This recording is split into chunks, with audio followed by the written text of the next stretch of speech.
这养在仙界都几千年了，它怎么还这么小？怎么就长不大呢？要是知道，咱们还用在这儿转圈儿？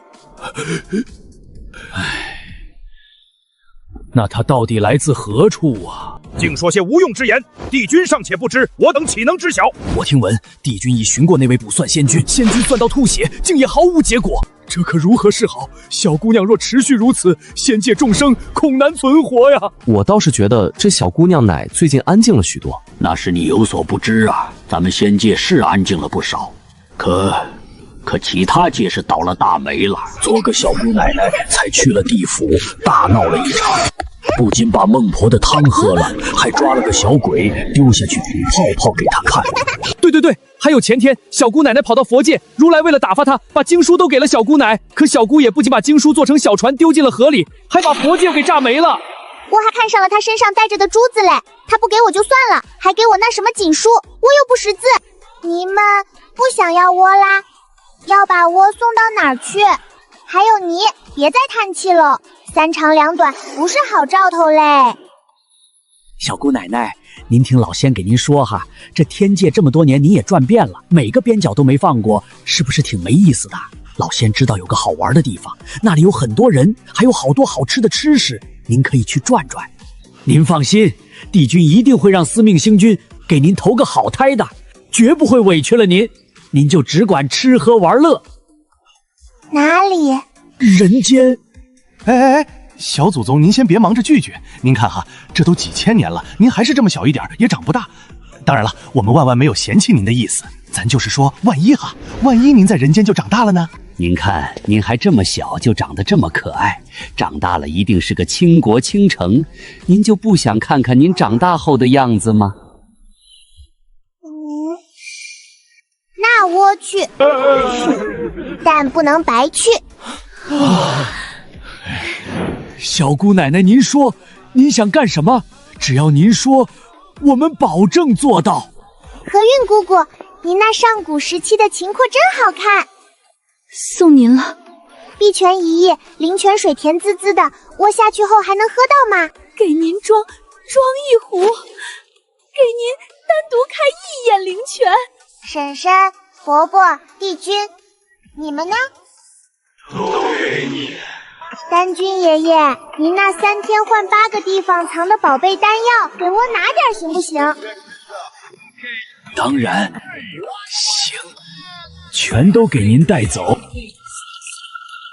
终于走了，这魔头终于走了，帝君，老仙我可真是太激动了，还好我还藏了半壶仙丹。拿来吧你。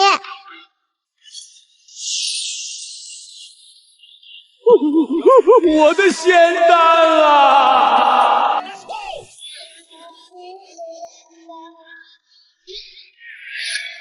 头好抬，你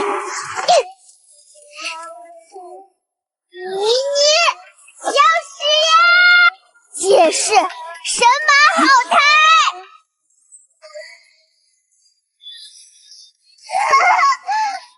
石老头，别窝！你们最好别让我回去！你狗天雷，灭了你！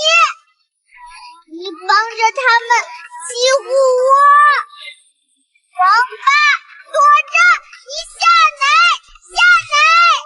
你，对，小心我！那么是原来我是元夏国礼部侍郎廷洪德的嫡女，我娘叶青书是西明山庄的小姐，还有我那渣爹，穷爹遇上白富美小姐，竟然还……哼，一个不是个玩意儿的爹，一个没文化又偏心的矫饰精祖母。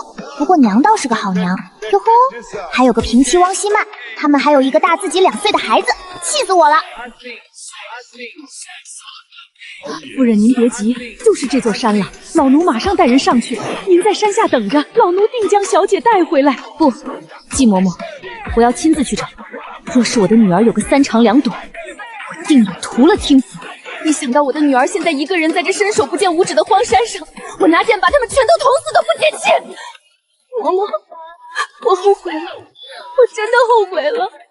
当初我就该听爹的。其实当他提出娶平西的时候，我就已经知道他是个什么样的人了。可想着孩子总得有个爹，所以一直忍让，是我错了。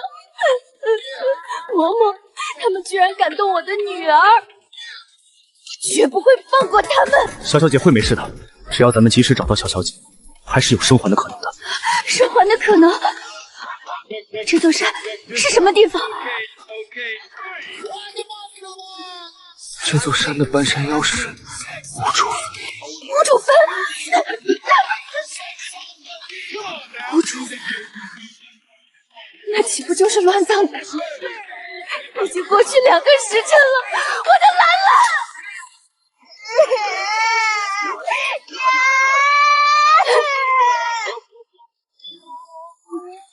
兰兰，娘的兰兰，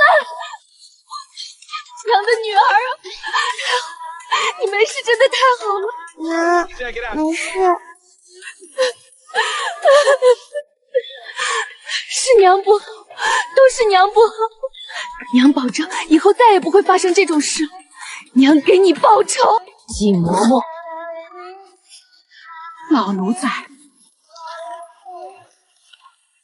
附近还有这样的山头吗？回夫人，有的。再往南5里是彻彻底底的乱葬岗，听说还常有野兽出没。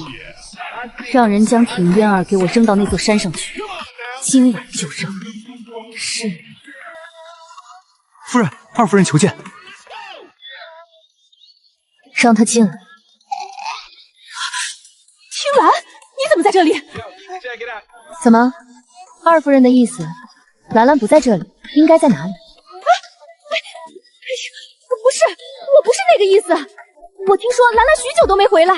回来就好，回来了就好。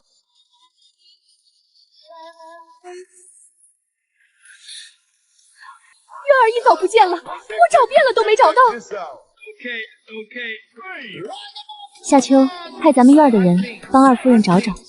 曼儿，你怎么在这里？王氏，演得真好。夫君，渊儿不见了，我是来求夫人的，希望夫人能派人帮忙找找。妾身只有渊儿一个女儿，若是渊儿有个3长2短，妾身也没法活了。本夫人不是已经派人帮你去找了吗？你好好看看这院子里，一个人都没有，不然也不会有人来了，连个通报的人都没有。府里的人不中用啊，还请夫人让西宁山庄的人帮忙找找。妾身一定记得您的大恩大德。若能找到渊儿，妾身就如夫人的愿，再不做嫔妾。是你说让曼儿做妾的。还有，渊儿怎么会不见了？汪氏，我什么时候说过让你做妾了？不是你自己在这说要做妾的吗？在曼儿进门的时候我就说过，曼儿是嫔妾，跟你有着一样的身份。府里所有人都要尊称她一声二夫人，你们都是一样的，平起平坐。平妻，平洪德，你出门问问咱们元夏国可有平妻一说，或者哪个官员家里有平妻的存在。平妻是上不了族谱的，既然上不了族谱，那不是妾是什么？还二夫人，你还真是会享齐人之福啊！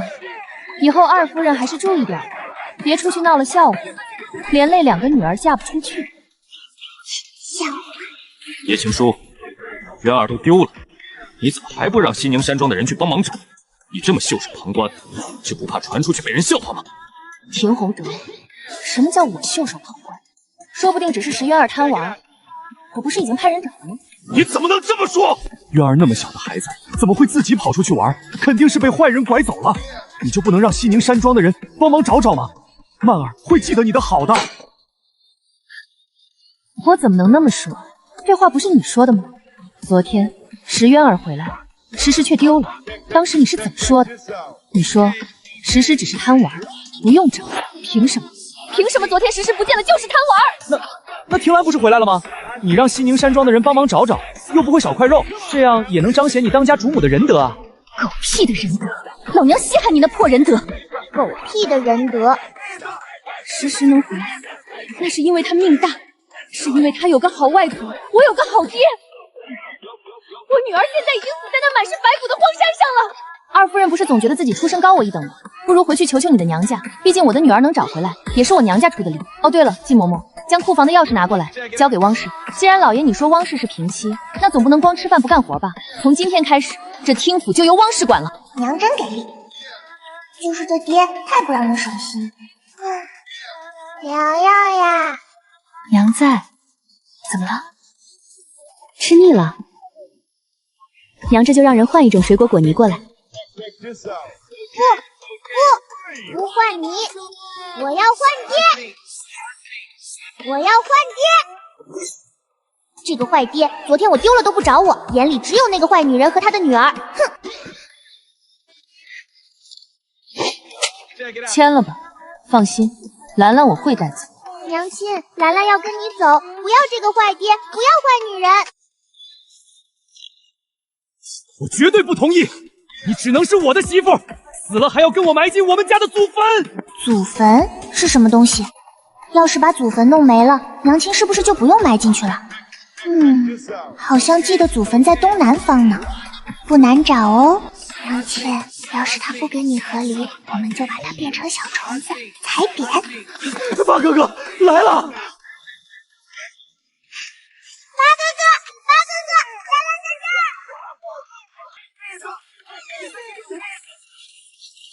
这儿！夫人，兰兰找到了没？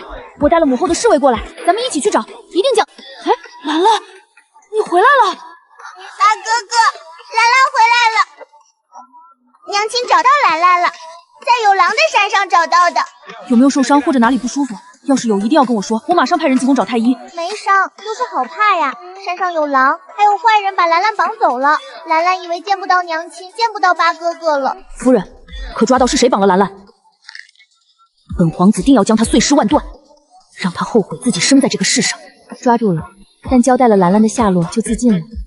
跟着兰兰的婢女小厮也死了几个，看来是受人指使。夫人可有怀疑的人？八皇子，求求您让侍卫帮忙找找渊儿吧。渊儿也被坏人绑走了，渊儿好歹是石叶的姐姐啊。不是姐姐，兰兰没有这样的姐姐，她是坏女人的女儿，也是坏的。八哥哥，别动我！你那眼珠子是不想要了吗？本皇子早就说过，兰兰是我亲妹妹，她才不到2岁，刚被找回来，你居然敢瞪她！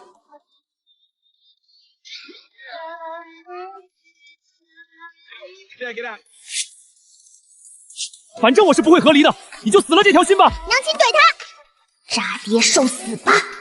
娘亲，你还不换这个坏爹吗？娘亲只要说换，我立马把他赶出去。换，只不过要等些时日，娘得让他们这些年欠娘的都还回来才行。对，都还回来。谁欺负娘亲，谁欺负兰兰，兰兰就把他们都收拾掉。魔丸可不是好欺负的，大的、小的，大的、小的。叶青书，你不去我那儿示计！祖母，大声点儿，院墙外面都听见啦，大家都知道祖母不讲理，欺负娘亲。老夫人，别再说了，你和你妈一样没教养。不许骂娘亲，也不许骂兰兰，你才没教养。以后家里的事找汪氏就好，不用找我。你这是什么话？娘亲，兰兰保护你，以后再也不让他们欺负你了，好不好？好，我们兰兰最乖最厉害。兰兰是魔丸，最厉害了。谁欺负娘亲，兰兰就收拾谁，一定把坏爹、坏女人、刻薄祖母都赶跑。你快放开我快要憋得去见太奶了。没事就好，没事就好。你们可真是吓死我了。你不知道，小八来找我的时候，哭得眼睛都肿了。听说还大晚上去砸他七哥的府门，撒泼拉滚的带走了他七哥府上所有侍卫。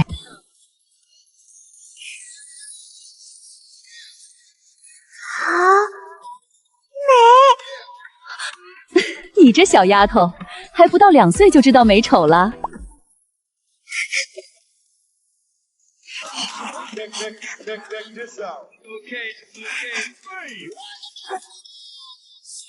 美人棒！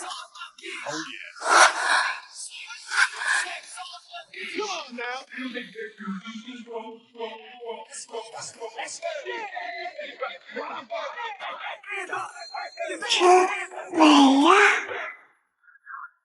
兰兰，美吗？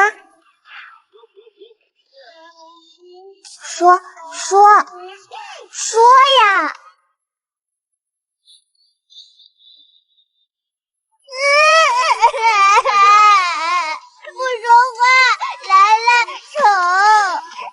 兰兰乖，不是因为你丑哥哥才不说话，而是哥哥他不会说话，哥哥也不会走。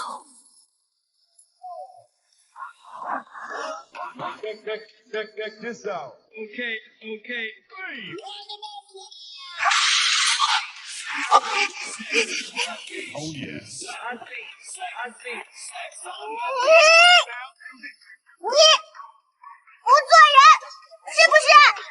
多美的哥哥你凭什么？气死我了！狗地君狗太白，你们给我出来！那谁有头？那什么有猪？谁造孽？你找谁？狗东西，凭什么？你这个大坏蛋！你这个大坏蛋！你这个大坏蛋！你这个大坏蛋！你这个大坏蛋！哟，让朕看看，这是谁家的小姑娘呢啊？丁家的小姑奶奶，来跟黄伯伯说说，刚才在大殿门口骂什么呢？谁把你气着了？朕给你做主，诛他9族，可好？皇上恕罪，兰兰还小，不是有意的。无妨，她还不到2岁，难道还能把朕拍坏了不成？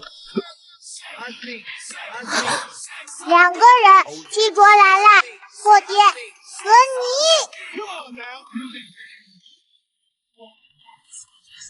廷洪德得罪你就算了，朕替你出气。黄伯伯怎么就得罪你了？黄伯伯才刚来。黄伯伯在呢，咱们兰有什么要吩咐的？黄伯伯，杀人有报应。皇上，没关系，让他说。报应，美人哥哥不走不说话，报应多可怜。兰兰，你是说兰藏之所以不能说话不能走，是因为朕曾经杀人太多，报应在了他的身上，对吗？皇上，兰兰还小，口无遮拦，您千万别跟他一般见识。不只是你，还有你爹，你爹的爹，你爹的爹的爹，你爹的爹的爹的爹爹。原来是这样，居然是这样，怪不得朕寻遍天下名医都没找到原因。原来兰藏这根本就不是病。皇上，兰兰乱说的，她还小。不，廷夫人，朕信兰兰。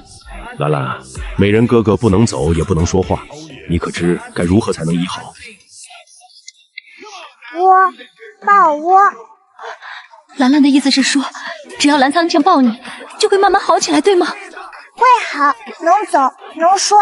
说兰兰是美人。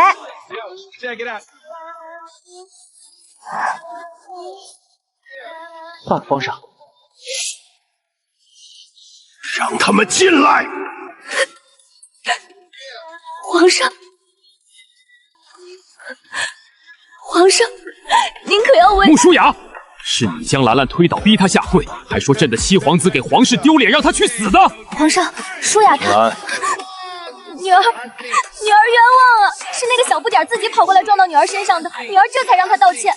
至于七弟，是他先让人将女儿扔到池子里，女儿气急了，这才口不择言。穆舒雅，就算你是公主，欺君也是要砍头的。皇上，你闭嘴，朕没问你。穆舒雅，回答朕的问题，是不是你主动撞的兰兰，还辱骂兰仓的？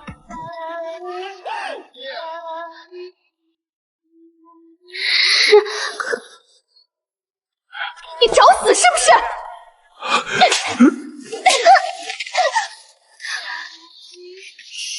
你居然敢故意撞兰兰，还敢说本宫的儿子活着丢脸，让他去死！穆舒雅，我告诉你，若是兰兰和本宫的儿子有个什么不依，本宫定会亲手宰了你。朕不是不让他们和离，而是要有一个名正言顺的理由，不是？你给朕时间，让朕好好想想。想想怎么能在不委屈青叔和兰兰的情况下，让青叔将兰兰带走，让那狗东西千夫所指。那个什么，青叔啊，你今日在这儿陪皇后用了膳再走哈，朕有事儿需要处理，就先回御书房了。唉，又挨骂了。廷洪德那个蠢货，让皇后动气不说，还害无辜的朕挨了一顿臭骂。现在他觉得自己是个官儿了，就敢欺负青叔和兰兰，让朕的皇后动怒。朕前些日子可是刚把皇后哄好，那可是朕费尽心思刚哄好的呀。好，听洪德，你真是好样的，你可真是个好样的。听洪德，降为从六品员外郎。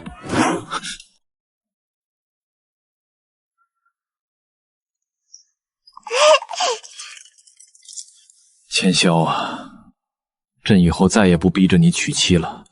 宋美人那件事儿，咱就过去了，行不行？以后你爱怎样就怎样，就算一辈子不娶，朕也绝不多问一句，朕保证。启禀皇兄，臣提想要娶妻，还请皇兄为臣弟做主。你说什么？臣弟想要娶妻。好啊，好啊！你说，只要你说是谁，朕马上就给你做主。先说好，娶了妻后可就不能再折腾朕了哈。臣弟要娶的人是叶青书。你说你要娶谁？叶青书，臣弟要娶叶青书，还望皇兄给臣弟做主。叶青书？叶青书，是我认识的那个叶青书吗？是我想的那个叶青书吗？还有没有别的叶青书？对，一定还有其他大臣家的女儿也叫叶青书，一定是这样。你说的叶青书是哪家的？西宁山庄叶庄主的独女叶青书。臣弟已经收到他想要和离的消息，他和离前脚出食府，臣弟后脚就迎他入王府。他的孩子我也会视如己出，哪怕这辈子我不要自己的孩子都行。你可问过人家，人家可愿意？没问过，但只要他和离，臣弟就追他。哎，那如果他不愿意呢？你当如何？愿意。爹爹，长得好，当我爹，我同意了。黄伯伯换爹，娘也同意给兰兰换爹。你是青书的女儿，我是良的女娲。本王是异姓王，战斗袁千霄。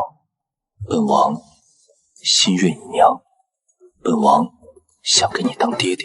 好，我同意了。帅哥哥，抱兰兰，抱兰兰。该死的，他怎么忘了这小子？虽然他这皇侄儿才10岁，但自己现在在小丫头面前引以为傲的长相，在他面前屁都不是。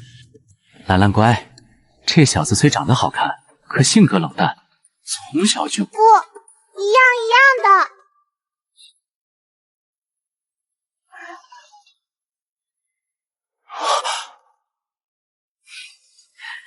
兰兰，要不还是让爹爹抱吧，爹爹抱你出去玩可好？不，美人哥哥更好看。皇兄，记得到时候给臣弟赐婚，兰兰这个女儿，臣弟要定了。这件事朕可做不了主，还得人家叶氏同意才行。等他和离后，只要他同意，朕就给你们赐婚。但你要记住，若娶了人家，就得对人家好；要是娶了之后不好好对人家，那就干脆不要娶，省得到时候皇后又要跟朕生气，也耽误了人家。皇后大人可疼了。我爹新认的。你这小丫头，就因为千霄好看，所以你就让他当你爹？你要知道，他除了打仗厉害，其他可是很不靠谱的，顽劣的很。当年这京都里1半以上的世家子弟都没能逃过他的毒手，那麻袋套的简直堪比朕的暗卫。皇兄，你不是走了吗？怎么又回来了？臣弟刚才陪兰兰玩，玉佩掉在那玩具堆里了。要不是回来找玉佩，臣弟都不知道皇兄堂堂帝王居然也会在背后说人。我爹骗人。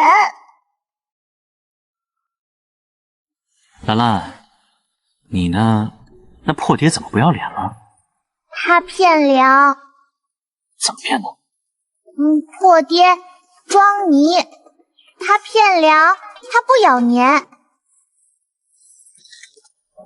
哎，福来，快去那堆玩具里看看，找到玉佩，派人给他送去。那可是袁家的传家玉佩，你再让人看着他点儿，朕看他那样子，可不是什么好事儿。廷含德装他，怎么装的？朕都有点好奇了。破爹没救粮，新爹救的。福来，你记不记得大概4年前千霄得胜回朝，回来的路上救过一个女子？老奴记得，老奴还记得当时战王闹着让您去给他找人，可他既不知道那姑娘姓名，也不知道家住何处。皇上，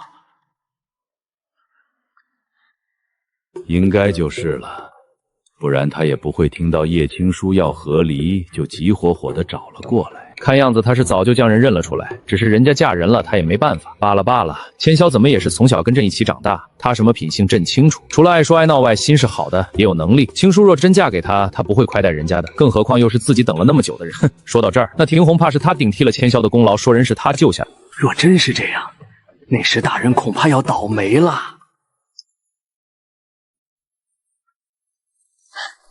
福来，你赶紧去派人看那小子有什么动作。朕去趟皇后那里，让她也听个乐呵。锦儿，千霄可真是给青叔出气了。派去盯着千霄的人说，昨天廷洪德傍晚的时候上街给他那平西的女儿买糕点，回去的路上被千霄套麻包带打了个半死，下个床都费劲呢。以朕对他的了解，那廷洪德挨揍的日子在后面呢，估计和离之前是上不了朝了。破爹，可坏！廷家倒大霉！你说什么？廷家的祖坟被雷劈了？今日一早，廷家老宅的人就到了，说是前些日子明明是个万里无云的好天，可就在半夜的时候，天上一道惊雷闪过，直接就劈到了廷家的祖坟上。老族长马上就带人去看了，说是廷家祖宗的棺材板都被掀翻，白骨都露出来了。老夫人听到后，直接就晕了过去。老爷脸色也不好，这不派了老奴来，说请夫人回去商量修缮祖坟的事。廷洪德不是说要把我埋他家祖坟里吗？现在祖坟都没了，看他往哪儿埋。廷家的祖坟在他进门第2年，他就派人彻底修缮了一遍，花了不少银子，堪比大户人家。现在祖坟被劈，看他们拿什么银子重修。想必事情你已经知道了，廷家祖坟被这是大事。你是我儿八抬大轿娶回来的正妻，这件事就你去办吧。正妻？这会儿知道我是正妻了。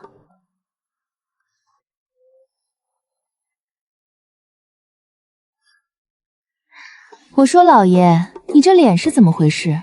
摔的吗？以后出门要小心些。这要是摔出个好歹可怎么办？还有，廷家祖坟都被劈了，以后下雨天你还是也少出门的好，安全第一。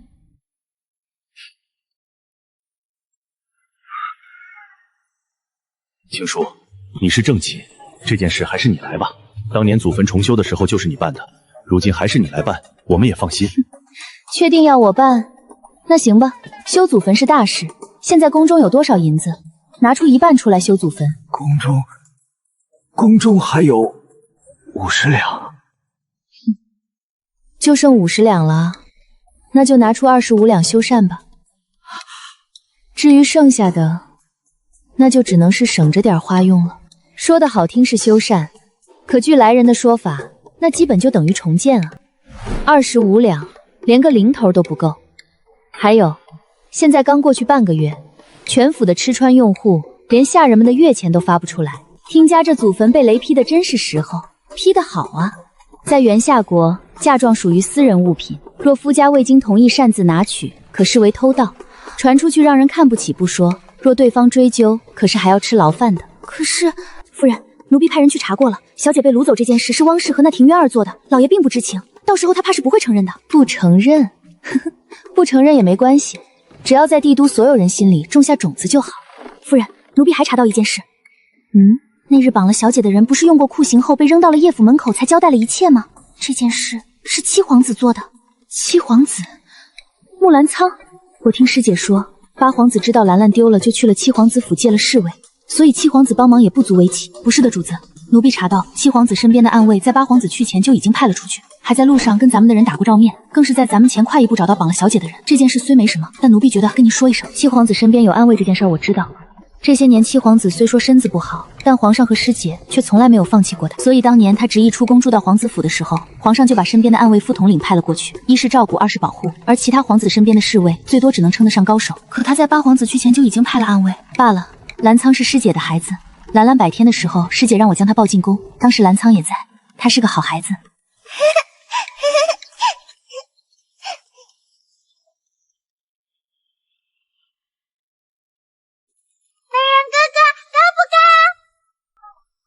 兰兰，美不美？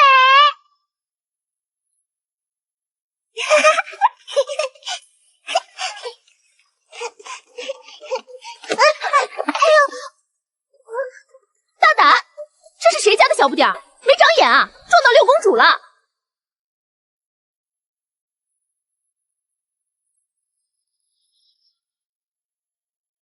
七弟，今日怎么有心情进宫了？不继续窝在你那皇子府里等死了？木兰苍，凭什么他什么都有，而我却什么都没有？他凭什么能得到你的宠爱？你们才该去死！做坏事的人会有惩罚。青叔啊，你如今是我听家的人，那修缮祖坟你也该出一份力。按我的意思，这次修缮祖坟的那银子就你出了吧，这样祖宗们也会更好的保佑你们。这可是功德啊！这功德我可没福气要，还是让给汪氏吧。毕竟要是有听家祖宗们的保佑，他没准就能成正妻了，也说不定。叶青书，你别给脸不要脸！我们听家可是大家族，我儿还是官儿。你一个江湖女子能嫁进我们听家，你应该感恩，别不知好歹。难不成人多就叫大家族？要是这么说的话，听家祖宅隔壁那穷的连饭都吃不起的张家庄、李家村，每家每户都沾亲带故，岂不家家户户都是大家族？您儿子是个官没错，从六品员外郎，你们听家真是好大的官，好大的家族啊！大家族？多大个家族？你们听家是有深厚的文化底蕴，还是有能惠及世代子孙的财富积累？叶青书，你嫁到我们庭家，就该以庭家为主。修缮祖坟是你分内之事，这件事你愿意也得做，不愿意也得做。我叶青书是嫁给你们庭家了，不是卖给你们庭家了。我长这么大还没听说过谁家修缮祖坟逼着儿媳出银子的。你们听家的祖坟有银子修，你们就去修；没银子就让听家祖宗们睡在露天儿。想让我当冤种出银子给你们听家修缮祖坟，做梦！听家招来！哦，对了，听渊儿被抓走找回来，你们百般照顾，可你们别忘了，我的女儿在前一天也被人掳走了。既然你们一碗水端不平，那我就带着兰兰回娘家住一段时间。要是没什么事儿的话，别来打扰我们。夫人，您的嫁妆还在家里，咱们不在府里。要是他们私自动了您的钱，要的就是他们趁我不在的时候动我的嫁妆，这样将来和离的时候就又多了一项礼物，我也能顺利的带走兰兰。毕竟兰兰不能有个偷人东西的爹和祖母。你找人盯紧了，他们应该这2日就要动手，将他们什么时候拿的，都拿了些什么，全都记好。那里面可是还有师姐赏的呢。再有半个月就是师姐的千秋宴，以师姐的脾气，怕是会当场直接下懿旨赐下和离。若以廷洪德跟我大婚前与人无美苟合，并在我有身孕后将其和孩子接入府中，抬为平起一事和离，理由专归谁谢节不得担保。毕竟在是偷盗和伙同他人将嫡妻的孩子串通贼偷去这件事，足以要了他半条命。就你会告状？走，去狱卒法告状！快呀，推走！不然一会儿他就该把锄头拿倒了。兰兰小姐，不是锄头拿倒了，是倒打一耙。啊？对，就是倒着拿耙，快走！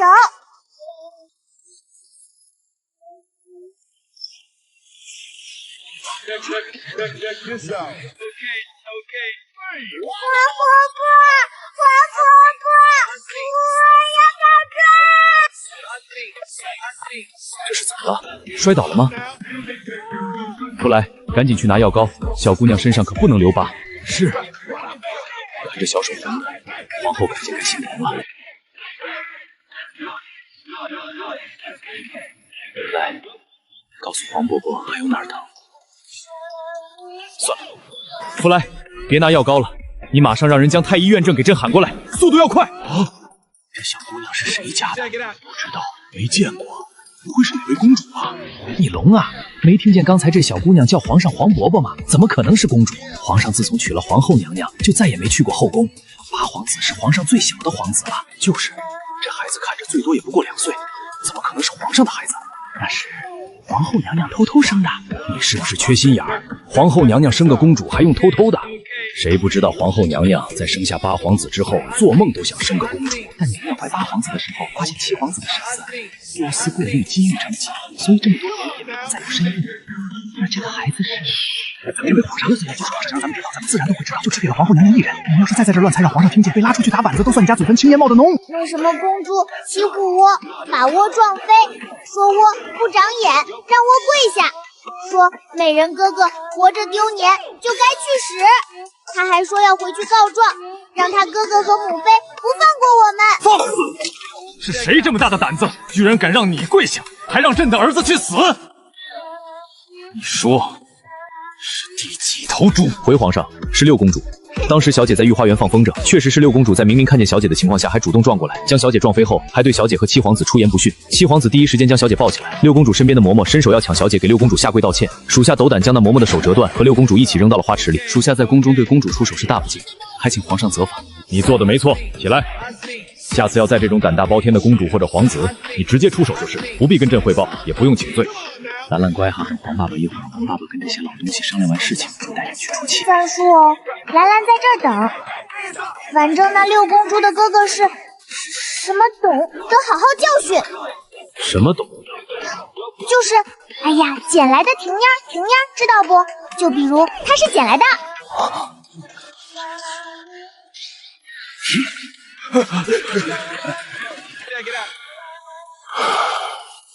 兰兰，你的意思是说6公主的哥哥不是朕的孩子，是野董对吗？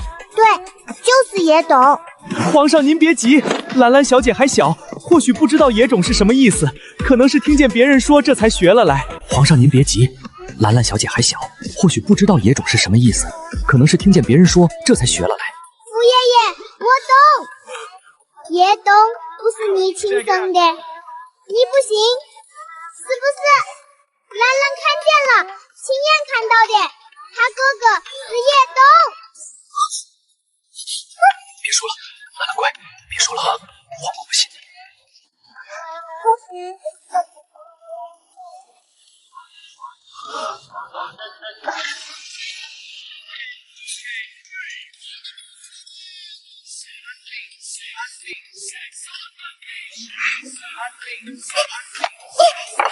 你闭嘴，狗东西，好什么好，还不让人说话了？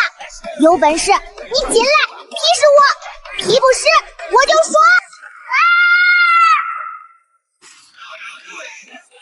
哼，算你跑得快，我想说什么就说什么，再敢管我，脑瓜子给你劈掉。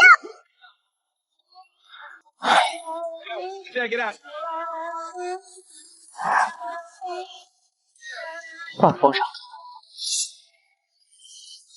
让他们进来。皇上，您可要为穆舒雅，是你将兰兰推倒，逼她下跪，还说朕的7皇子给皇室丢脸，让她去死的。皇上，舒雅她女儿冤枉啊！是那个小不点自己跑过来撞到女儿身上的，女儿这才让他道歉。至于七弟，是他先让人将女儿扔到池子里，女儿气急了，这才口不择言。穆舒雅，就算你是公主，欺君也是要砍头的。皇上，你闭嘴，朕没问你。穆舒雅，回答朕的问题，是不是你主动撞的兰兰，还辱骂澜沧的？是，你找死是不是？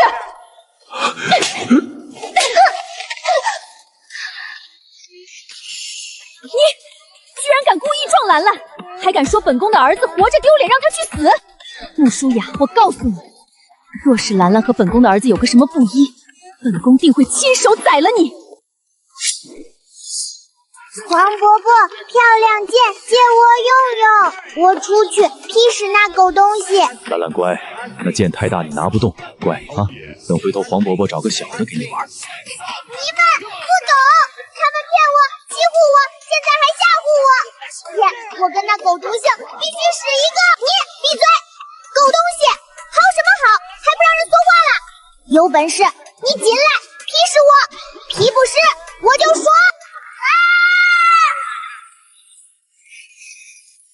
哼，算你跑得快！我想说什么就说什么，再敢管我，脑瓜子给你劈掉！黄伯伯，漂亮剑借我用用，我出去劈死那狗东西。兰兰乖，那剑太大你拿不动，乖啊。等回头黄伯伯找个小的给你玩。爸，皇上，让他们进来！女儿冤枉啊！是那个小不点自己跑过来撞到女儿身上的，女儿这才让他道歉。至于七弟，是他先让人将女儿扔到池子里，女儿气急了，这才口不择言。你找死是不是？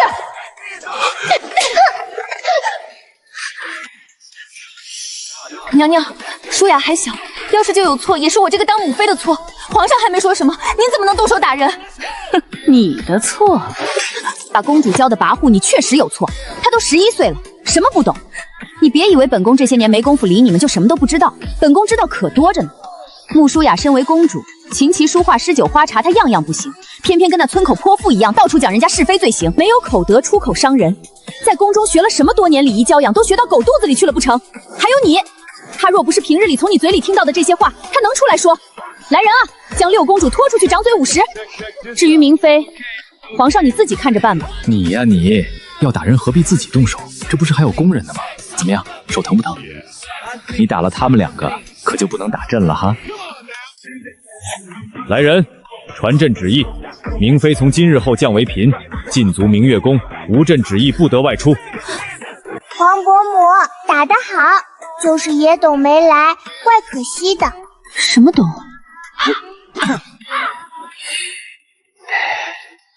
这件事啊，我早就知道。你早就知道了？是我早就知道。兰兰说的没错，大皇子确实不是你的儿子，而是明妃回家探亲的时候与他表相私通生下的，为的就是皇长子的位置。我本想告诉你，可考虑到你那自尊心，就一直没说。反正你也没有立大皇子为太子的意思，不是吗？你说的不错，朕当年虽然应了那些老家伙的话，充实后宫，也有了子嗣，但还是将希望寄托在咱们的孩子身上，哪怕兰苍的身子在朕心里。笑，兰兰送黄伯母金子。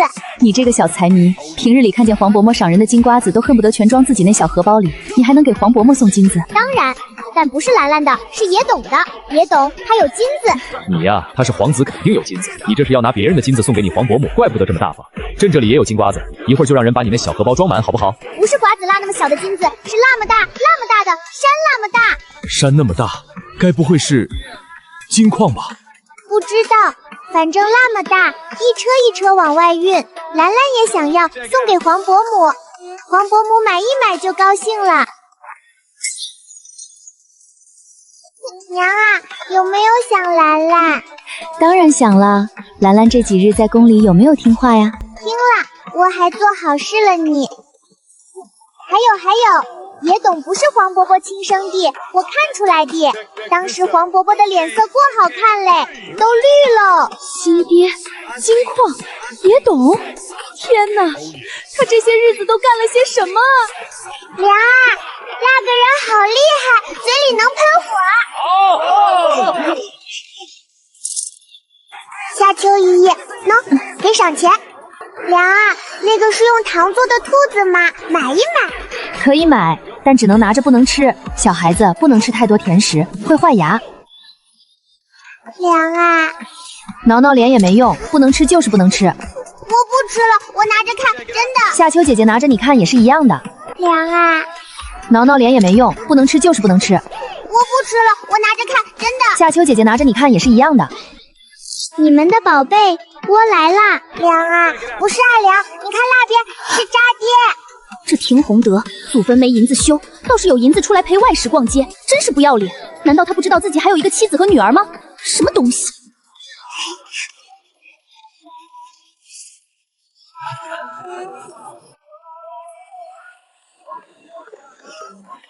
青叔，你也带兰兰出来玩啊？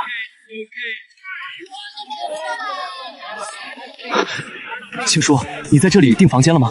正好，咱们一家人坐一起。我已经好几天都没见到兰兰了，想她了。你想兰兰？什么时候想的？怎么想？带庭月儿出府玩的时候想的吗？还是买东西的时候想的？你身后小厮这大包小宝的，里面可有哪个是给兰兰买的？当然有，这是我特意给兰兰买的蛋黄酥，就城南那家。你要害死我！婷兰，你胡说什么呢？这是爹特意给你买的蛋黄酥，哪里就是想害死你了？爹爹想你了，来，快让爹爹抱抱。田宏德，成婚第1年，你在我身怀6甲的时候带外室回府，还有一个比兰兰还大2岁的女儿，甚至还抬外室为平妻，享受着和当家主母一样的待遇。这就算了，本想着孩子要有个你配当爹吗？蛋黄酥是你那外室的女儿喜欢吃的，我女儿从小对鸡蛋过敏，你这不是想害死她又是什么？他要害死我！要害死我！不许给他！那不是爹你特意亲自去给我买的吗？还排了那么长的队，不是给他的。那蛋黄酥是我喜欢吃的，不是给他的。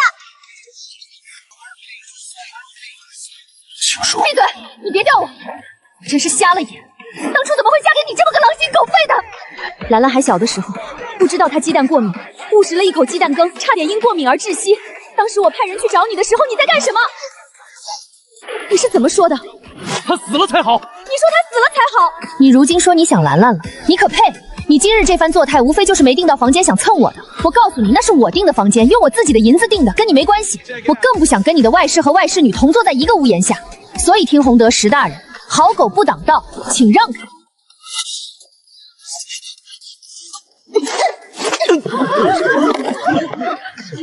夫人正在上楼梯，老爷，你这是想把夫人和小姐都从楼梯上拽下来，好霸占房间吗？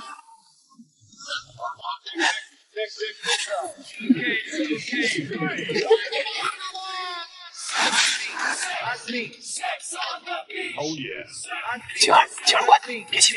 你看，青叔没吃亏，一点亏都没吃。再说了，千霄就在那边呢。你告诉千霄，让他今晚轻点打，要打死也得等青叔和离以后。虽然我恨不得他现在就死，但不能让青叔当寡妇。好了，青叔特意给长扫了咱的兴致。夫人，好消息，有好消息！夏秋姨，虾米好消息，捡银子的话要分1半哦。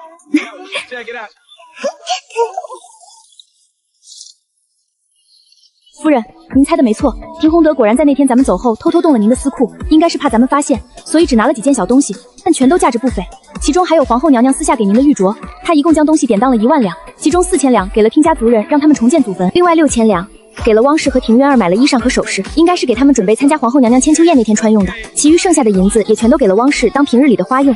不过不巧的是，他去的是咱们的当铺，这是字据，奴婢已经给拿回来了。早料到他会有这么一出了。他以为我还是从前那个事事都以他为先的我，想着这件事被我发现之后随便哄2句就过去了，简直是做梦。他是怎么这么对待我的女儿后，我还能忍他的？我简直恨不得他死。夫人，还有一件事。娘写的仙米，是战王府的帖子，老王妃要过寿，可按理说这帖子不是应该送到石府去吗？怎么送到了叶府？罢了，既然收到了就去吧。战王府，怎么那么耳熟呢？好像在哪儿听过。老王妃过寿盛日，几乎整个帝都有头有脸的人都来，尤其是有女儿的。这战王虽说年纪大了些，但长得好啊，是帝都所有少女心中完美对象。前些年战王府的大门都快被媒婆踏破了，可那战王是能救躲劫躲，一度让人以为他不喜欢女子。老王妃因为这事儿愁得整天唉声叹气，可又拗不过，最后只能天天烧香拜佛骂祖宗。老王甚至还偷偷给他的房间送过好几个美貌的男子，结果全都被他打包送去了皇宫。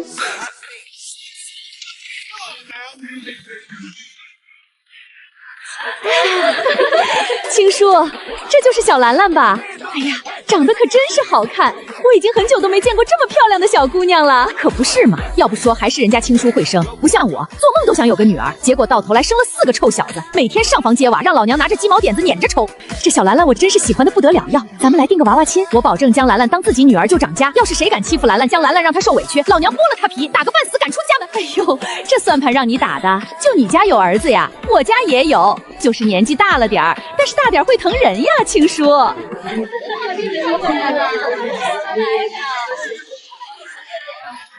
渊儿见过八皇子哥哥。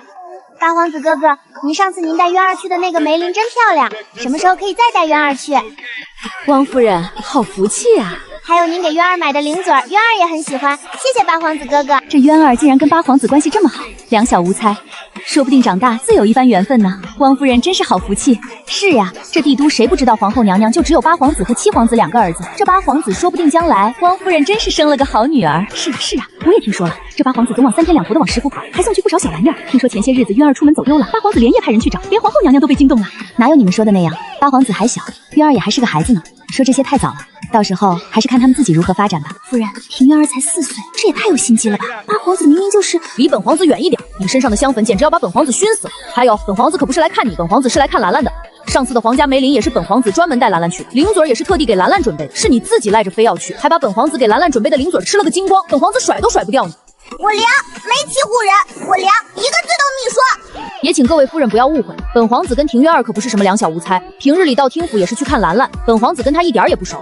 那些侍卫也是因为兰兰走丢了派出去找兰兰的。至于庭渊儿，他丢不丢的本皇子有什么关系？夫人，兰兰，你们可算来了，我听说你们也会来，已经在这里等许久了。这是宫中新研究出来的点心，我一尝就知道兰兰肯定喜欢吃。夫人放心，这点心我特意让御厨一点糖都没放，不会坏牙。娘，请帖不是在咱们手里吗？他们不是应该连门都进不来吗？他们肯定是偷偷进来的。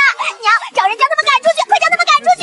这老王妃的寿佑请的全是各府主母，若是本夫人没记错的话，青叔才是听府的主母吧？汪氏，你说好听的是个平妻，可咱们元夏国哪有平妻一说？不过就是个妾罢了。廷大人有正妻不带，倒是带着妾室来参加寿宴，这是想打战王府的脸吗？请夫人恕罪，帖子夫人您带着二小姐回了娘家，什么都不管，就连祖坟坏了都不修缮。老爷是看前段时间幺儿被掳走受了惊吓，这才带着我们来的。夫人，我们走便是了。我凉，没欺负人，我凉，一个字都没说。还有请帖，请帖，我们是从大门正经走进来的。本夫人什么都不管。本夫人的女儿在庭幺儿丢了的前一日也被人掳走，庭宏德也是兰兰的爹，他可曾来看过一眼，可曾问过一句，祖坟坏了我不修缮，可听府现在不是你在当家吗？况且本夫人已经说了，宫中拿出1半银子去修缮听家那被雷劈了的祖坟，是你们不愿从宫中出，非逼着我来出这笔银子，本夫人这才不管。老王妃的寿宴，你愿意叶家就待着，不愿意待着就走。本夫人今日上写的是叶府，是我和兰兰的名字，跟听家没关系。祖坟被雷劈了，我没听错吧？你没听错，我也听见了，就是被雷劈了。天哪，祖坟被雷劈，那是造了多大的孽，连老天爷都看不下去了。你们没听见刚才叶夫人说的吗？听家的祖坟被雷劈，居然不从宫中出一次修缮，而是逼着当家祖坟劈谁家？说的也是，小妾当家，果真是房倒无塌。您是听家的夫人，如今怎么能说跟听家没关系？这听家不是有你吗？少本夫人一个不少。汪夫人，你有说话这功夫，还是快将孩子哄一哄吧。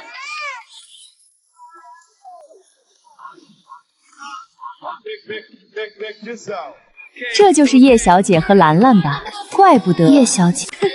兰兰呀，让姨姨抱抱好不好呀？不好。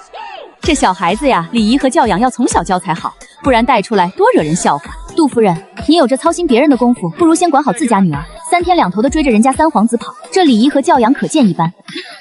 夫人说的是。前几天三哥还跟本王子说，这杜家小姐都快要将他吓得不敢出府门了。杜夫人和侍郎大人确实该好好管管府中小姐。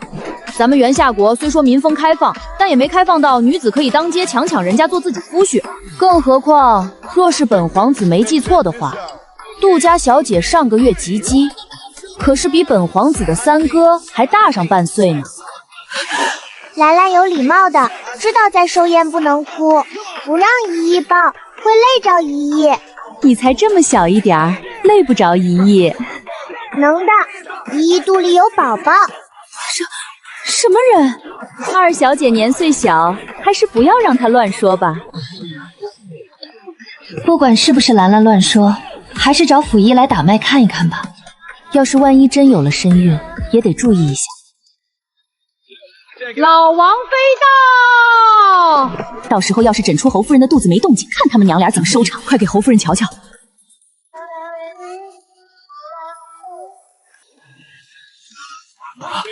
恭喜侯夫人，您这是贺喜侯夫人。虽然从脉象看只有1个多月，但老夫是肯定不会诊错的。大喜，这可真是大喜呀！这要是让侯爷知道，指不定多高兴呢。你可真是依依的福星啊！依依多年没有身孕，本来都已经放弃了。兰兰来了，依依就有了身孕。谢谢你，依依，谢谢你。依依，不谢，涌泉相报就好。好，依依涌泉相报。你说要让依依怎么报？只要你说，依依肯定做到。这怎么可能？姿色无望。依依，装满，铜板，装满。依依说话要算数，快涌泉，涌铜板。依依，装满，铜板，装满。依依说话要算数，快涌泉，涌铜板。让侯夫人见笑了。这娘俩要的什么？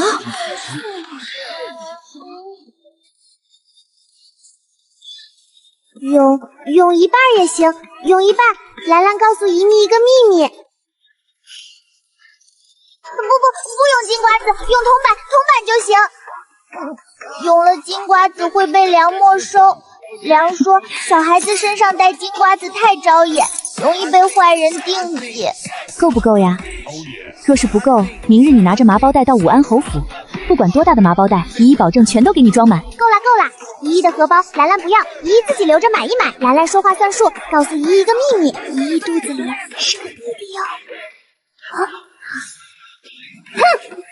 别误会，我只是来走个过场而已。骂不过打不起，当个天雷真是太难了。不错，真是不错，是个好姑娘。请。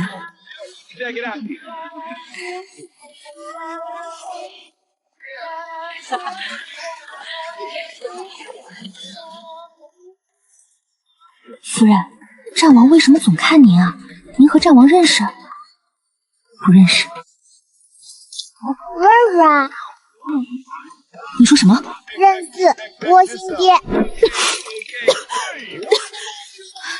兰兰乖哈，以后这种话可不能乱说。我没乱说，是他自己要给我当爹的，我没逼他，我只是同意了。梁，虾米时候能换爹？渣爹在对面使劲瞪你。走。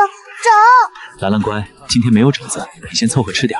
要实在想吃，等寿宴结束，我再带你去可好？走，出去，带我出去。夏秋依依留在这里，是小炮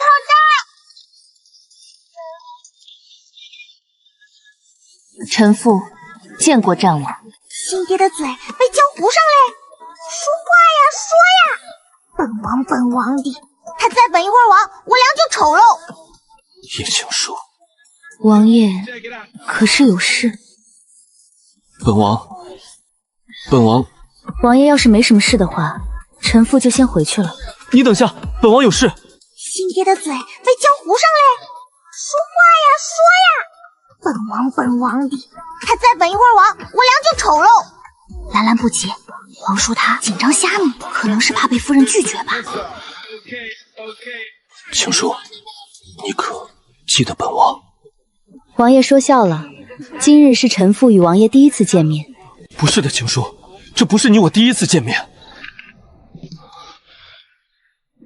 你在4年前可是受了重伤，最后昏迷在帝都附近的一个小村子里。确实有这么个事情，但王爷是怎么知道的？那你可曾记得什么？4年前，山庄因帮助朝廷动了太多人的利益，所以被许多门派联合围剿。可没曾想，却在半路玩役，听招后遭到埋伏，身受重伤。我逃到帝都附近的一个市小村子后昏迷不醒。不知过了多久，恍惚中觉得有人叫我，一张男人的脸，天洪德。不是他，是本王。王爷的话是什么意思？青书，不是他，不是听洪德，是本王。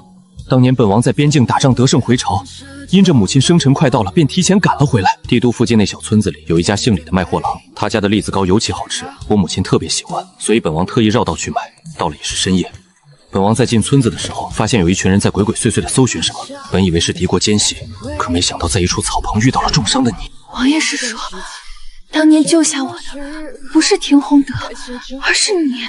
可当时我明明看到的是……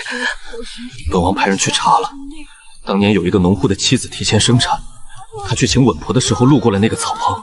他说他当时确实看见了受了重伤的你和田宏德，他还告诉田宏德可以先将你送到他家里，他请了稳婆回来就带你们去找郎中。可他回来的时候，田宏德已经不见了，里面就只剩下昏迷不醒的你。等他将稳婆送回去再回来救你的时候，你已经被本王救走了。当年田宏德他跑了，许是当时他叫醒了昏迷的你，可你再次昏迷的时候他就跑了，所以你才会以为是他。请说，不是他，是本王。怪不得后来当我在路边遇见买个馒头的讨价还价的丁宏德时，他会那么震惊。怪不得这几年我每次问他一个手无缚鸡之力的书生是怎么救我的时候，他都支支吾吾的岔开话题，只说是缘分。原来根本就不是他救了我，原来这些年他都是在骗我。青叔，你不要有心理负担，一切都交给本王，你只要考虑你愿不愿意即可。愿意，我愿意，我同意了。你个小丫头，你知道些什么你就同意了？我记得他，我心结。王爷，青叔和离后，此生只想守着女儿过一生，并没想过再嫁他人。王爷的情谊，青叔只能说声抱歉，但王爷的救命之恩，青叔会记得。青叔说话算数，不管何时，只要王爷所求不违背道义，西宁山庄都会鼎力相助。爷，加油！一根亮，命中注定，皇叔别放弃。当年父皇就是靠着不要脸才把母后追到手的。您放心，你皇叔我呀也不要脸。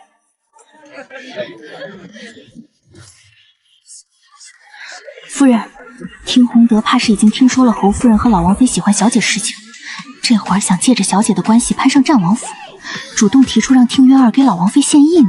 凉啊，大姐这是在揍古琴嘛？能不能让大姐轻点揍？古琴都被她揍哭嘞。夏秋姨，给打赏，快别让大姐揍了，古琴实在太可怜了。这古琴奏的确实难听了些，本王的战王府有乐师，还是听些悦耳的。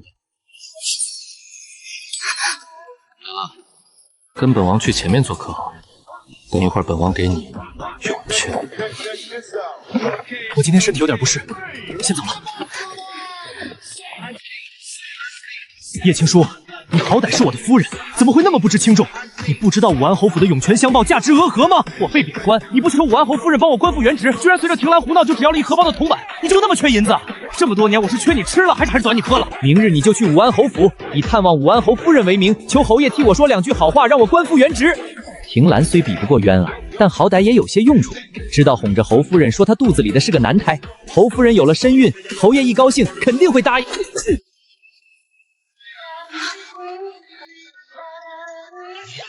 叶青书，你居然敢打我！我可是你夫君。秦洪德，你口口声声的说兰兰不如你那外室女，那你如今又凭什么要用人家对兰兰的宠爱帮你官复原职？有本事你找你的汪氏和藤渊儿去啊！还这些年你是缺我吃了，还是短我喝了？秦洪德，你是怎么舔着脸问出这句话的？你们听家往上数8败，全都好吃懒做、眼高手低、穷的。我嫁给你的时候，你们听家在这帝都连个宅子都没有，你和你娘就住在城西最角落里的一个漏雨的破屋子里，就那破屋子还是租的，是我嫁给你之后给你们买了宅子。你们这几年吃的、喝的、穿的、用的，哪一样不是花的我的？至于你那点俸禄，我跟你成婚2年多，连一个铜板都没见着，后来才知道，全都被你拿去养外使了。听洪德，我现在问你，当年我受重伤的时候，真的是你救了我，把我送到医馆的吗？当然是我救了你。当年要不是我把你送到医馆，你早就死在那小村子里了。是吗？你救了我。好，那我问你，你手无缚鸡之力，当时天色已晚，你是怎么把我送到10几里外的帝都的？听洪德，那可是帝都里最好的医馆啊！我爹派人去接我的时候，郎中跟去的人说过，救下我的人当时一脚将他眼睛踹个粉碎，花重买下他医馆里最好的药材，其中更是有1脸珠价值千两干净，你哪来的银身？我可真是傻，傻得可笑。只因为昏迷期间看到的是你，所以从没想过这些。听洪德，别着急，咱俩的账可以有的算。现在你给我有多远滚多远，别逼我对你动手。青叔，你听我解释，不是那样的，真不是那样的。青叔，完了，他真的知道了。他是怎么知道的？他当时不是已经昏迷了吗？不对，这件事不对，一定是发生了什么我不知道的。呸！什么东西还救人？原来是占了别人的功劳，说人是自己救的。就是他怎么那么不要脸？这么多年花着人家叶氏的银钱养着外室，居然就连那廷府的宅子都是人家叶氏出钱买的。哎呀，还有你们不知道的呢，以前廷府家父母也挺不识东菜的，然后还嫌弃人家叶氏是江湖女子，不是世家出身。他也不看看他自己是个什么，他自己本身就是大字不识的泥腿子，还好意思嫌弃别人。他儿子没贬官之前就是个四品官，他还真当自己是太后娘娘了，什么都要最好的，还时不时让儿媳妇站规矩。这叶氏估计也念着曾经的救命之恩，才忍了这么多年。现在真相大白了，我看这听爸是要惨喽。他呀，被贬官也是活该，花着正室的银子养外室，最后还把外室抬为平喜。我可是听说，他那外室在他娶人家叶氏之前就已经勾搭上了，只是舍不得人家叶氏的银子，才将人娶进来。这种人真是够不要脸的。我本来还以为我家那个就够混账的了，现在这么一比，我家那位还真是相当凑合呢。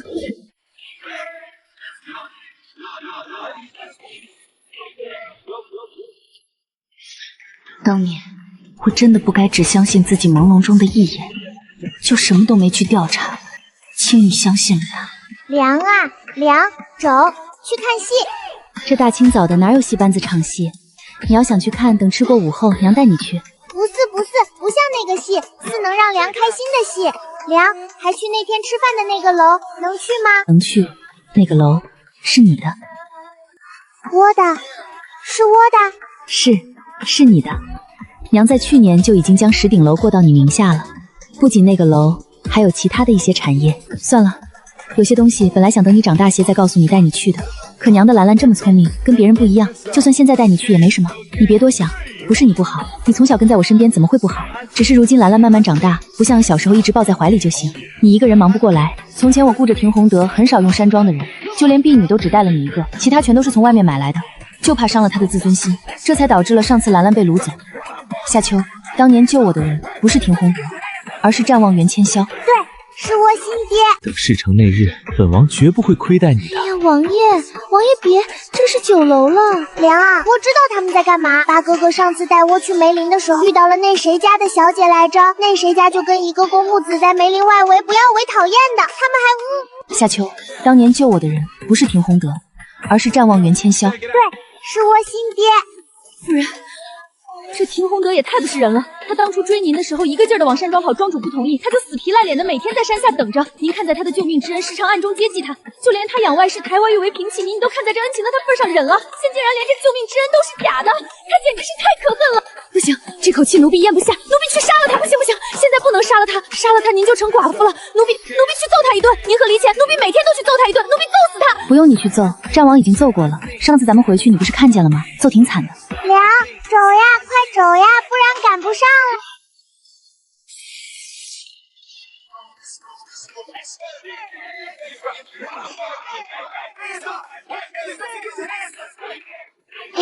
凉呀，那个外室就在咱们隔壁的房间里。外室？小姐是说汪希曼？对，就是她。她跟别的男人在咱们隔壁的房间里。凉啊，去听听吧，去听听好不好？王爷，您这次真要帮人家才行。那廷宏德晚不知道发了什么疯，昨晚回去后就将自己关在书房里，我好心去看他，他还吼我。那还不是你办事不力？你都进了廷府这么久，什么都没拿出来，现在还有脸在这儿跟本王诉苦？那这也不能怪我啊，要怪就只能怪那个叶青书。这1年多，他几乎深居简出，就守着庭兰，在自己院子里几乎不出门。前些日子，我好不容易找了个机会，让渊儿趁着叶青书不在府里，把那小崽子骗出来。可那些人居然只将他扔到山上，没下死手，还让叶青书将人找了回来。王爷，您说过的，等您将来成了大事，会许我当贵妃的。还贵妃？可真是敢想！就这个没用的王爷，当年夺嫡的时候都不行，这会儿得了我的银子就能行了，简直是异想天开。等事成那日，本王绝不会亏待你的。哎呀，王爷别，这是酒楼了。凉啊，我知道他们在干嘛。八哥哥上次带我去梅林的时候，遇到了那谁家的小姐来着，那谁家就跟一个公墓子在梅林外围不要为讨厌的，他们还你看见了？我想看。可八哥哥把我抱走了，还捂了我的眼睛和耳朵。凉啊，为啥嘛不能让我看？他们到底在干什么啊？他们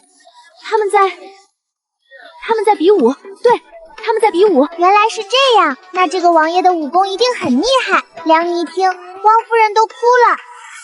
夫人，是汪氏吗？是他。还有文川王，那不是先皇收养的儿子吗？还让他上了皇家族谱，成了2皇子。他在当今圣上登基的时候就自请去封地了，怎么会跟汪氏在一起？汪氏和文川王有一腿，那庭渊儿是不是？不是哟，夏秋姨，要让你失望喽。不过那2人都以为庭院儿是他们的孩子，但不是哟。那文什么王根本就不能生，不能生？他有病？不是哦，他没病，他命中无子。其实他也不是没病，他还是有一点病的。他身上有一些好玩的东西，作恶太多的缘故。穆家先祖是土匪出身，称帝之后让百姓免受战乱，这是不错。可一开始的时候，为了服众，确实杀伐太重，以至于每一代穆家人都会有几个遭报应，这就是人们常说的做不好的事情会对子孙后代。可木兰苍不是坏人，而且长得那么好看，不知为何他一看就喜欢。兰兰，你在那儿干什么呢？快下来，爬那么高太危险了。虽说娘也很后悔让你有那么个爹，但没办法，你还真就是他的崽。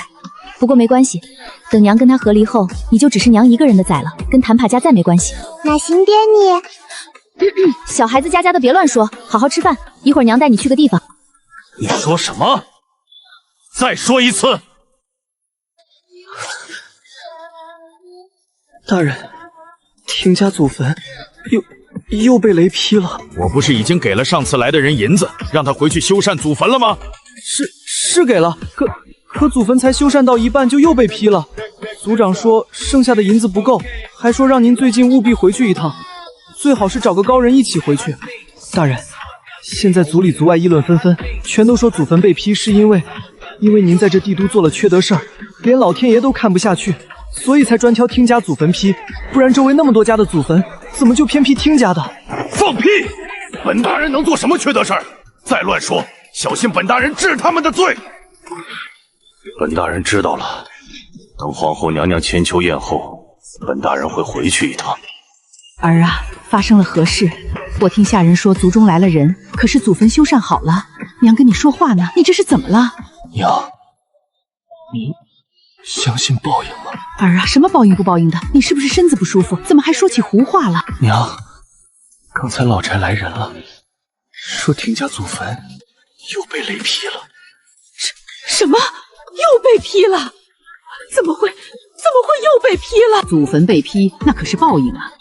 儿啊，你老实跟娘说，你有没有做什么伤天害理的事？要是有，你千万别瞒着娘，娘跟你一起想办法。我当年为了汪氏对青叔青叔怕是已经知道了。知道了又如何？她一个江湖门派的女儿，除了有点琴子有点人，还有什么？不像汪氏，虽说是庶女，但好歹也是尚书府的人。你是在礼部任职，汪氏又是礼部尚书的女儿。若你老丈人肯为你走动，官复原职是迟早的事情。至于叶氏，她这些年对咱们娘俩有求必应，咱们说什么就是什么。显然对你是有感情的。过几日是皇后娘娘的千秋宴，你趁着机会好好哄哄她，自然就回来了。不管祖坟是不是因为这件事，人哄好后，你们一起回去一趟，让她给祖宗们磕几个头，告诉祖宗她是自己愿意的，不怪你，这件事就算完了。娘觉得祖坟被劈未必是因为这件事，这样的事情谁家没有？为什么偏偏只有咱家祖坟被劈？儿啊，这只是为保心安而已，到时候你还是要请个高人一起回去稳妥些。娘听说帝都京郊的护国寺很灵现，大师个个都有真本事，就连皇家宗祠也在那里。你明日就跟汪氏一起去看看吧。娘，咱们的银子不多了。那有什么？银子不够就去那叶氏的私库拿。她的嫁妆那么多，拿一两件不起眼的，她发现不了。再说了，你俩这么多年夫妻，连孩子都有了，就算他知道了又如何？难不成还真能跟你和离不成？不过就是吓唬吓唬。他一个和离还生过孩子的妇人，还能有别人要他不？他这辈子就只能是我听家妇，你只管放心就是。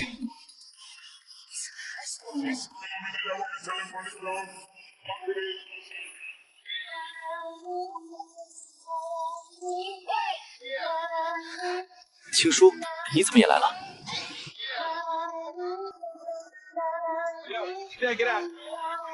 娘，这是哪里呀？这是护国寺，娘带你来求个平安符。跟谁求？请问施主可是姓叶？小施主可姓听？叶施主，我们驻足有请。小师傅，我是叶氏的夫君，正好我们一家一起去拜见下住持。不好意思，这位施主，我们住持只请了叶施主和石小舍上2人，您要烧香请前面走，求签往左边。你还在这干什么？还不赶紧带着渊儿去给府中求求平安，求求你夫君我能早日官复原职。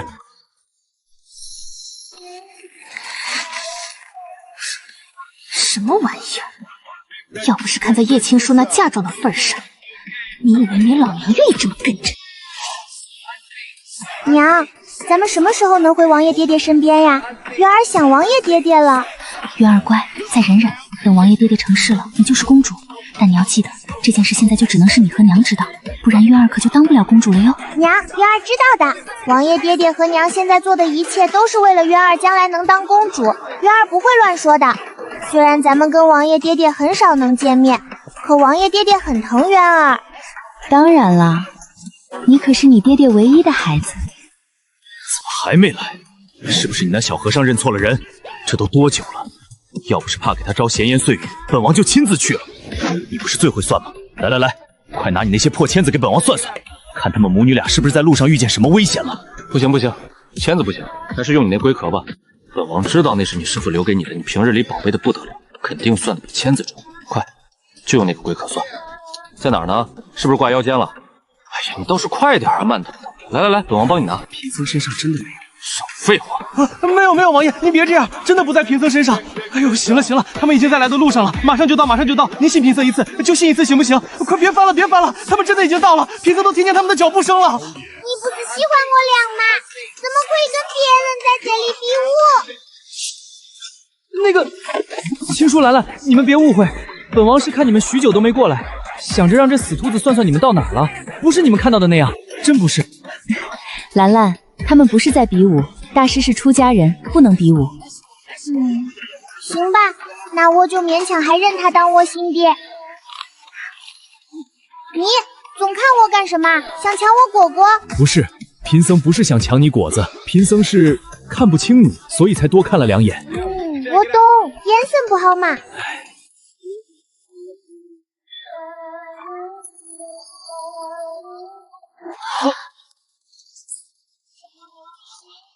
大师，不瞒您说，我今日来就是想给牛女儿求个平安符，没曾想见到了您。若有什么，您直说无妨。明孝，带小姐去外面玩玩，只在附近转转就好。娘，放心呀，我不会乱跑的。小主子，您想往哪边去转转？走，去那边。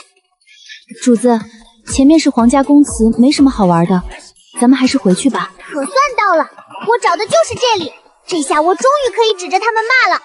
一想起美人哥哥坐在轮椅上，气得我心脏都疼。宁依依，你口茶夹来。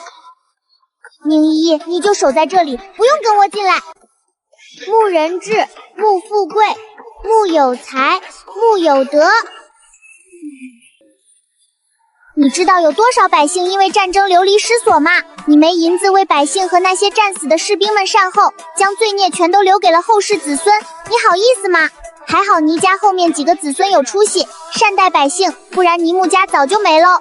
不过倪最奸，知道找高人庇护，做善事，结果善事还不足以抵消罪孽的时候，你嘎巴使了，你挺会啊。还有倪就是开国先祖是吧？你好好的窝这么阔爱，你姐是什么表情？你不好好管教你儿达，一天到晚就知道打仗，就这，你还美呢？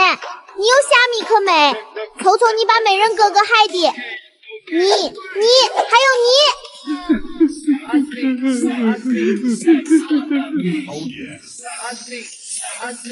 太欺负人了，简直太欺负人了！骂就骂吧，还追家里骂来了。像我等曾为帝王，如今竟被骂得像三孙似的，嘴都不敢还。这小不点儿惹得起啊！不然那天回去，严君也不能。静心大师，您刚才说的话我没明白，什么叫兰兰是他也不是他？不可说。那您能不能告诉我，我女儿这一生会平安喜乐，一生顺利吗？她有没有什么劫数之类的？不可说。大师，其实我能看出兰兰从那日丢了之后，再找回来就跟从前有些不一样，好像比从前知道的更多了。兰兰将来会不会因为这种特殊的能力？不可说。我不能说你就一句也别说，说半句话算怎么回事？不知道本王最是听不得说了一半的话吗？让青叔着急，你信不信本王像当年一样把你扔山沟里，让你找都找不回来？还王爷呢，就知道威胁我，什么狗屁王爷，欺负老实人！呀，不，阿弥陀佛，尼僧不是有意要犯口业，不是有意的，您就当没听见哈，没听见。死秃子，你还不赶紧说，兰兰究竟是怎么回事？那小丫头呀，她不是一般人。没了，没了。贫僧不是说了，她不是一般人吗？不仅我们知道，我皇兄皇嫂也知道，还用你说？你倒是说点我们不知道的呀！你们不知道的，那贫僧就更不知道了。你不知道，你说兰兰不是一般人，你找揍是不是？哎，别动手啊！我告诉你，你要动手的话，我还真就打不过你。实话跟你们说了吧，你们应该也听说过，贫僧从小就异于常人，能看见一些别人看不见的因果和将来。可那小施主却是我活到现在第一个看不见的人。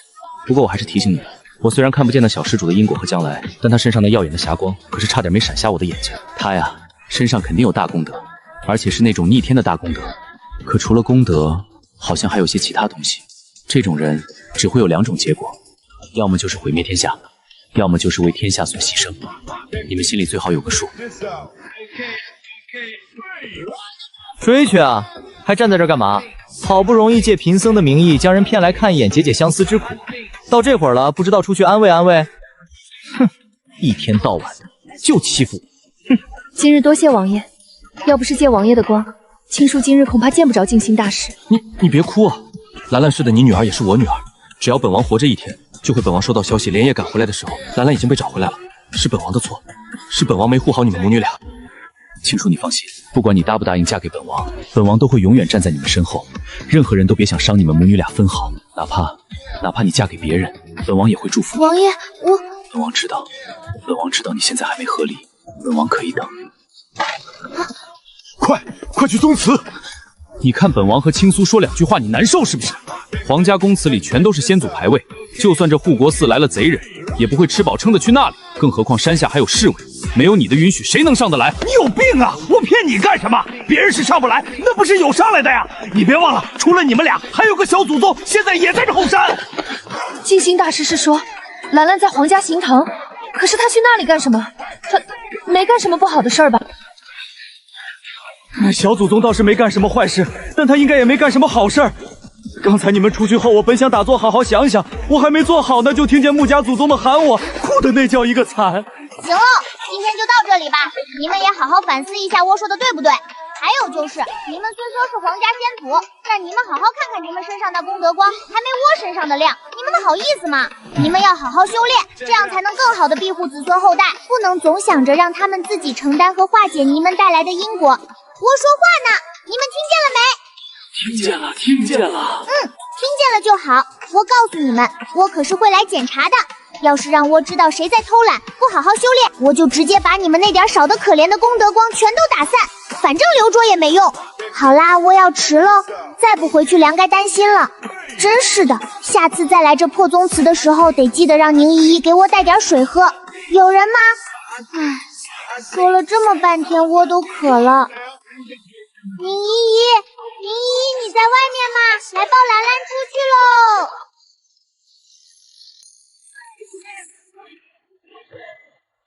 下次兰兰要是再想来，就去找爹爹，爹爹带你来哈。皇家宫祠而已，不是什么大事儿。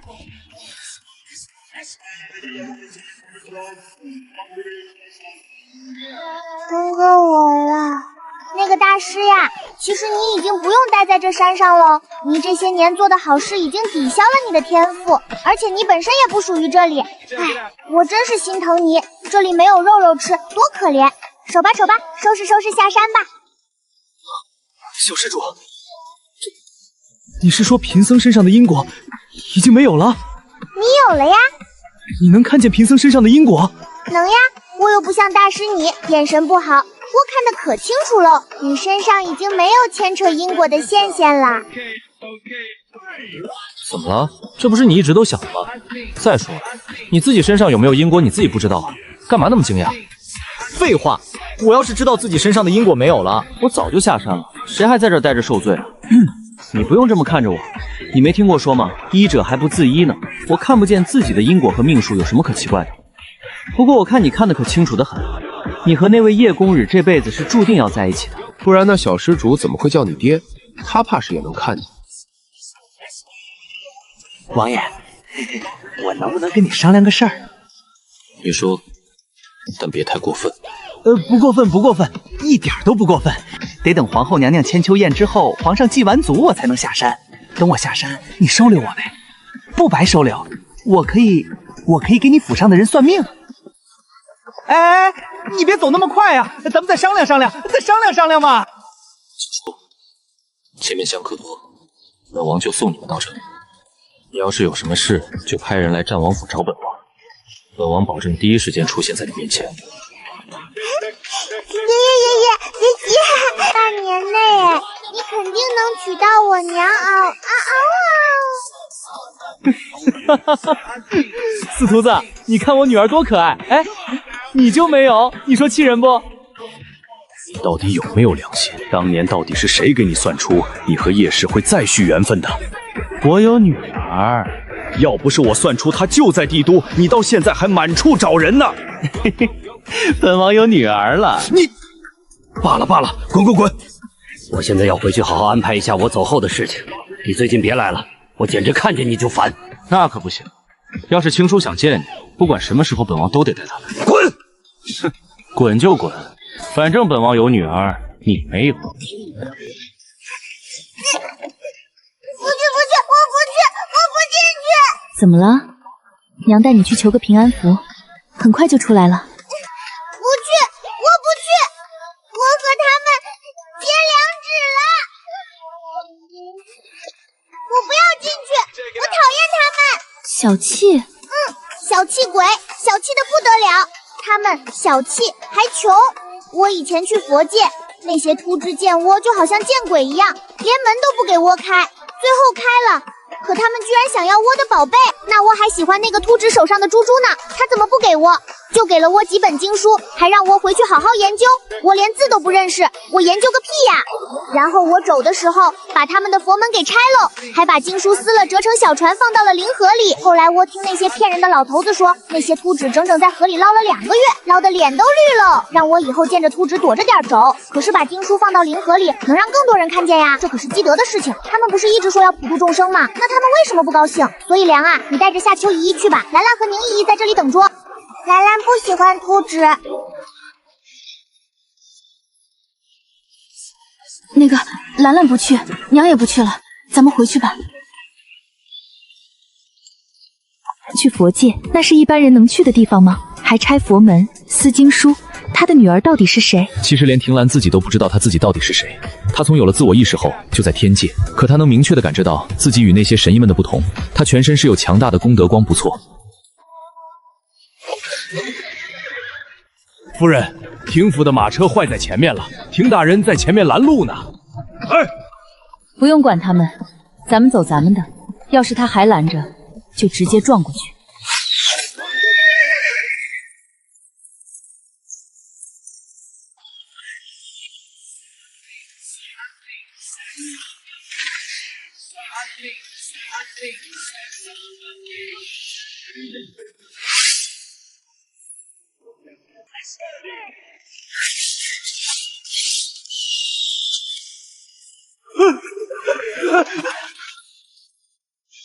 凉啊，他们好黑啊。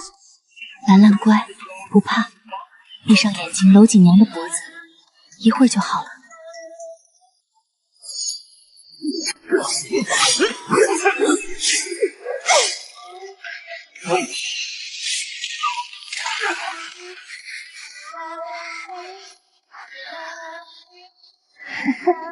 天地法则可真是好样的，你们全都是好样的。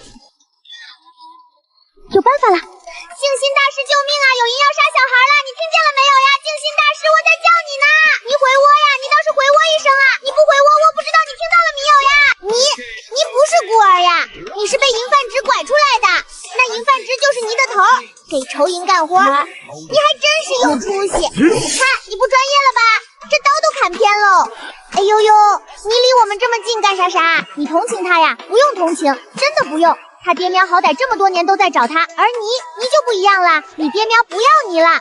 喏，你们是不是不相信？你是从小被拐走的，虽没有记忆，但你左臂上有一处烫伤，是你小时候被拐走之前烫的。我说的，对不对？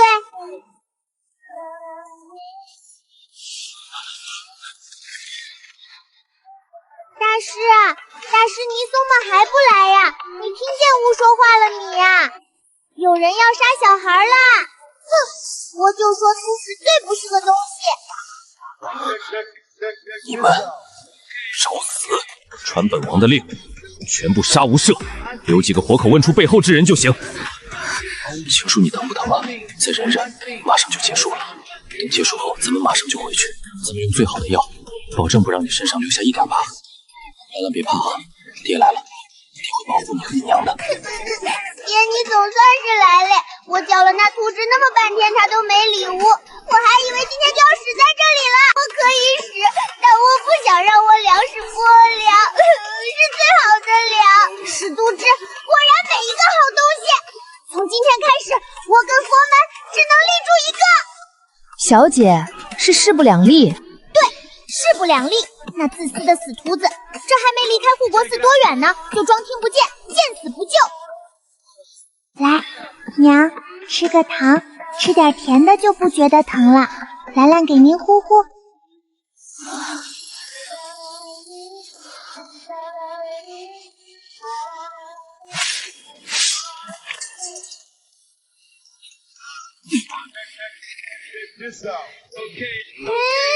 这点银子您拿着，去别处化缘吧。不好意思，真是不好意思。那个和尚，快闪开点，别挡路，不然撞死可不负责啊！在外面没多管闲，没看见刚才王爷都把他扔这儿了吗？说不定两人关系不好，咱们可不趟这浑汤。战王府可不是咱们能得罪得起的。皮僧是，呸！行，我跑都跑来了，我就不信我还回不去了，我自己走。这叫什么事儿啊？来的时候也没觉得这么远啊，怎么还没到？我怎么这么惨啊？再忍忍，最多1个月我就能离开这护国寺了。等我离开这护国寺，我要吃肉，我要喝酒，多好的日子在前面等着我，我可不能累死在这儿。死袁千霄，臭袁千霄，你给老子等着！等老子离开这护国寺，就赖在你的战王府不走了，老子霍霍死你！当年到底是哪个杀千刀的，非要把这护国寺建在山上的？我回去要爬2座山啊！小女已经将当年的事情告诉老夫了，王爷2次救下小女，以后您就是我西宁山庄的恩人。庄主不必多礼，实不相瞒，本王当年对青书一见倾心，只因缘不够没能在一起。现在听说青书想要和离，本王想跟青书再续缘分。兰兰，本王也会当亲生女儿看待，且不会再要自己的孩子。还请庄主放心，将青书交给本王，本王定将他们母女俩当自己的命看待，绝不会让她受一丝一毫的委屈。王爷的人品，老夫信得过，只要青书和兰兰同意，老夫自然没意见。将来青书若真能嫁给王爷，老夫定10里红妆送她出嫁。我同意，娘也会同意的。外祖别担心，娘会没事，休息几天就好了。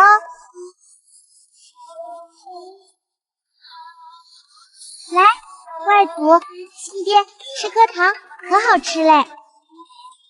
战王府的下人都不稀罕，更何况是被家财万贯的叶青书从小捧在手心里长大的婷兰。都是你爹。对，我没你这样的儿子。婷大人，我告诉你哦，要是再不把你爹叫上来，好好跟你说说话，你爹见了你，说不定一高兴就把你带走了呢。你们父子俩就团圆喽。娘常说人呐，不能做亏心事。婷大人，你有没有感觉到有些冷？阴风阵阵的。岳父大人，那个，既然青书没事，那我就先不打扰了，让青书好好休息，我明日再来看她。孬种，真是白瞎了我这么好的女儿。当年要不是她非说是自己救了老夫的女儿，老夫就是死也不会把女儿嫁给这种人的。但老夫不后悔有兰兰，兰兰你呀，就是老夫的心肝宝贝儿。刚才骂的真好，简直骂到外祖姓2连了。小事儿，要不是窝现在还小，我都想让雷劈死他。就这种人，怎么配当窝爹？放心吧，青书没事了。他好像已经吃过什么丹药，回来的时候虽然身上看着吓人，但血早已凝固，伤口我也已经让医女处理过了，让他好好休息几日便无事了。我去给他开个药方，1日3次，1连7日，你们记得看着他喝下。宁姨姨，你知道王爷的府邸在哪儿吗？小主子说的是战王的府邸吗？奴婢知道。不是我新爹的府邸，是那个什么王。哎呀，你看我这脑子，他叫什么王来做？就是那个很文明的王，衣服穿得很文明的王。宁姨姨，你知道吗？文川王？对，就是文川王。宁姨姨，你知道他的府邸在哪儿吗？奴婢知道，但文川王现在不在他的府邸，而在京郊别院。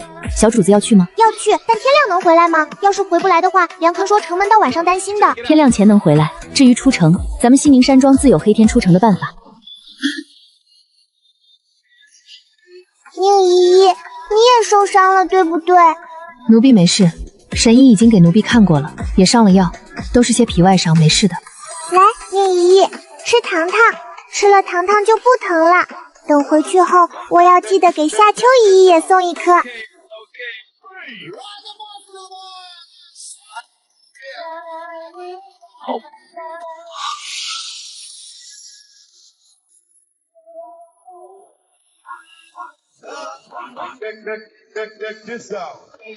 老爷，听洪德来了，让他进来。老夫倒是要看看他还有什么脸来。青叔现在毕竟没和离，还请王爷避一避。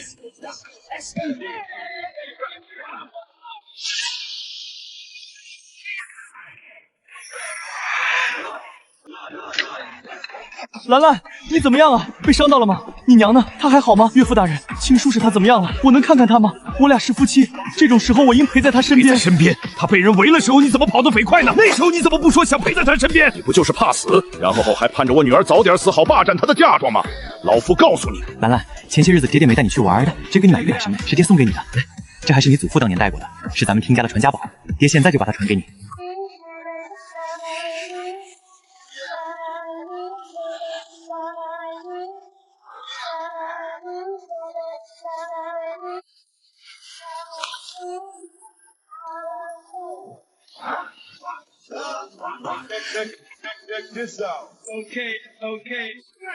看我像你爹不？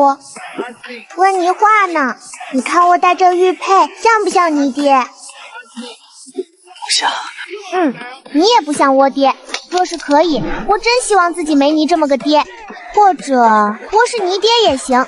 你一出生我就掐死你，省得生你出来祸害好人家的姑娘。好女儿啊，可真是本王的好女儿啊！我像不像你爹？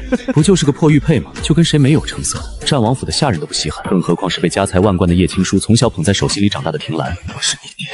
对，我没你这样的儿子。婷大人，我告诉你哦，要是再不把你爹叫上来，好好跟你说说话，你爹见了你，说不定一高兴就把你带走了呢。你们父子俩就团圆喽。娘常说人呐，不能做亏心事。婷大人，你有没有感觉到有些冷？阴风阵阵的。岳父大人，那个，既然青叔没事，那我就先不打扰了，让青叔好好休息，我明日再来看他。孬种，真是白瞎了我这么好的女儿。当年要不是他非说是自己救了老夫的女儿，老夫就是死也不会把女儿嫁给这种人的。但老夫不后悔有兰兰，兰兰你呀，就是老夫的心肝宝贝儿。刚才骂的真好，简直骂到外土星2.0。小事儿，要不是我现在还小，我都想让雷劈死他。就这种人，怎么配当窝爹？放心吧，青叔没事了，他好像已经吃过什么丹药。回来的时候虽然身上看着吓人，但血早已凝固，伤口我也已经让医女处理过了，让他好好休息几日便无事了。我去给他开个药方，1日3次，1连7日，你们记得看着他喝下。宁姨姨，你知道王爷的府邸在哪儿吗？小主子说的是战王的府邸吗？奴婢知道。不是我新爹的府邸，是那个什么王。哎呀，你看我这脑子，他叫什么王来做？就是那个很文明的王，衣服穿得很文明的王。宁姨姨，你知道吗？文川王？对，就是文川王。宁姨姨，你知道他的府邸在哪儿吗？奴婢知道，但文川王现在不在他的府邸，而在京郊别院。小主子要去吗？要去，但天亮能回来吗？要是回不来的话，梁坤说城门到晚上担心的。天亮前能回来。至于出城，咱们西宁山庄自有黑天出城的办法。宁姨姨，你也受伤了，对不对？奴婢没事，神医已经给奴婢看过了，也上了药，都是些皮外伤，没事的。来，宁姨姨，吃糖糖，吃了糖糖就不疼了。等回去后，我要记得给夏秋姨也送一颗。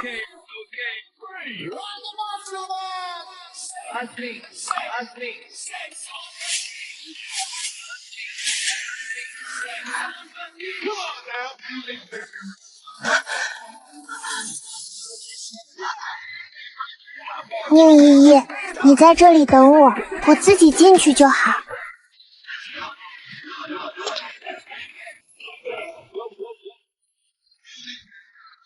今夜这风也没多大呀，怎么还把门给吹开了？嘿，你瞎呀！我在这里，往下看。嘿，看见我了，米梅？眼睛长得倒是挺大，就是没瞎米用。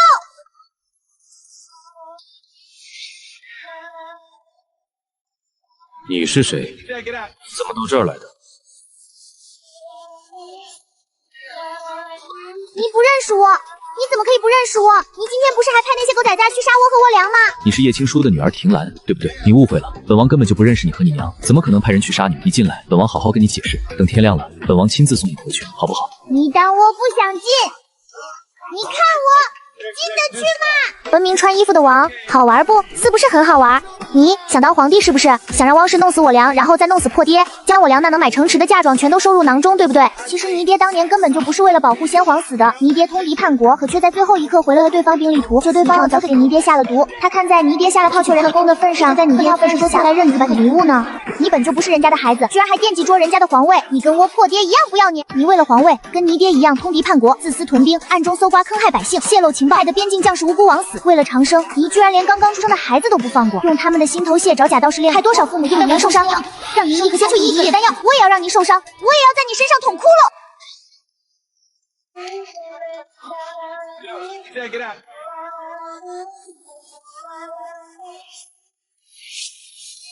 我以神之名收回你身上一切庇护，从这一刻起，你将不再受皇家公德庇佑，你会为你所做的一切付出应有的代价。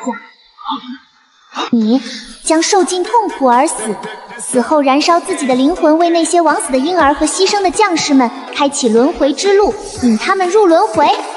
你的灵魂将永远消散在这天地间。小主子，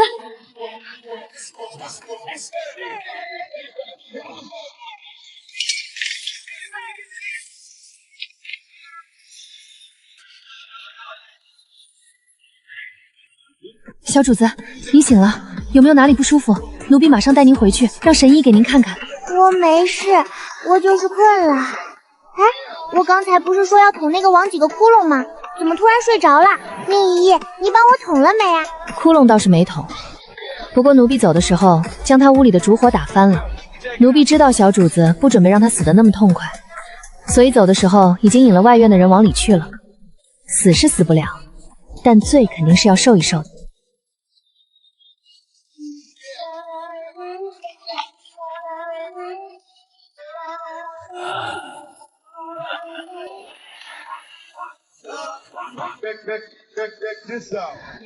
青叔，你醒了？有没有哪不舒服？身上还疼吗？本王这就去给你找神医来。你饿不饿？渴不渴？你想要什么就跟本王说，本王一直都在这里。还好你没事，青叔，还好你没事。昨天多谢王爷，放心，我已经没事了，除了有些没力气之外，哪儿都不疼。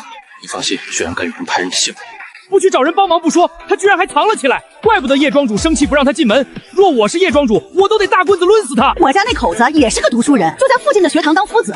这要是我和我儿在外面遇见危险，他绝对会第一个冲出来用命保护我们母子俩。就他这种人，我呸，还在这儿哭，他是怎么有脸在这儿哭的？哎，你们刚才没听见那婷家小姐说吗？这次叶氏母女俩遇见的杀手竟然是她的平妻找来的，为的就是叶氏死了，他们好霸占人家的嫁妆。叶氏是叶庄主的独女，千宠万娇长大的。当年叶庄主嫁女儿，那嫁妆整整绕了8条街，连公主出嫁也不过如此。我听说那姓婷的就是个山沟里来的破落户，在进京赶考的路上恰巧救了那叶氏，不然人家好好的姑娘怎么可能嫁给他？就这人品，真是白瞎了人家姑娘。什么呀？你刚才没听见那小姑娘说吗？当年救下叶氏的根本就不是她，她是个冒牌货。也对，看见自己妻女有危险都能独自逃生，就这种人品，怎么可能会主动救人？哎，庄主和叶氏真可怜，摊上这么个人面兽心的玩意儿，不行了，我这火都要从头顶上冒出来了！不行，我也忍不住了。人家西宁山庄每逢天灾是又施粥又放粮的，今日人家的女儿和外孙女受委屈了，我这心里也难受。大家一起打死他，让他去祸祸叶庄主的女儿，省得他去祸祸叶庄主的女儿。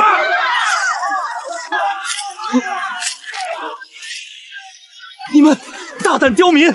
我可是朝廷命官，当街殴打朝廷命官可是要下大狱的。你们再不停手，我就让官差们全都抓起来。哎，你看今天天儿还挺好的哈。别说，还真是挺好的，这儿太平得很，没什么可巡查的。咱们去隔壁街看看吧。你说的是，走走走，咱们去隔壁街，顺便告诉其他人，这条街咱们已经巡查完了，让他们不必再往这边走了。你这种不好好的妻儿啊！你这种人就不配活在世上！要不是人家小姑娘出来，我们还被你蒙在鼓里呢。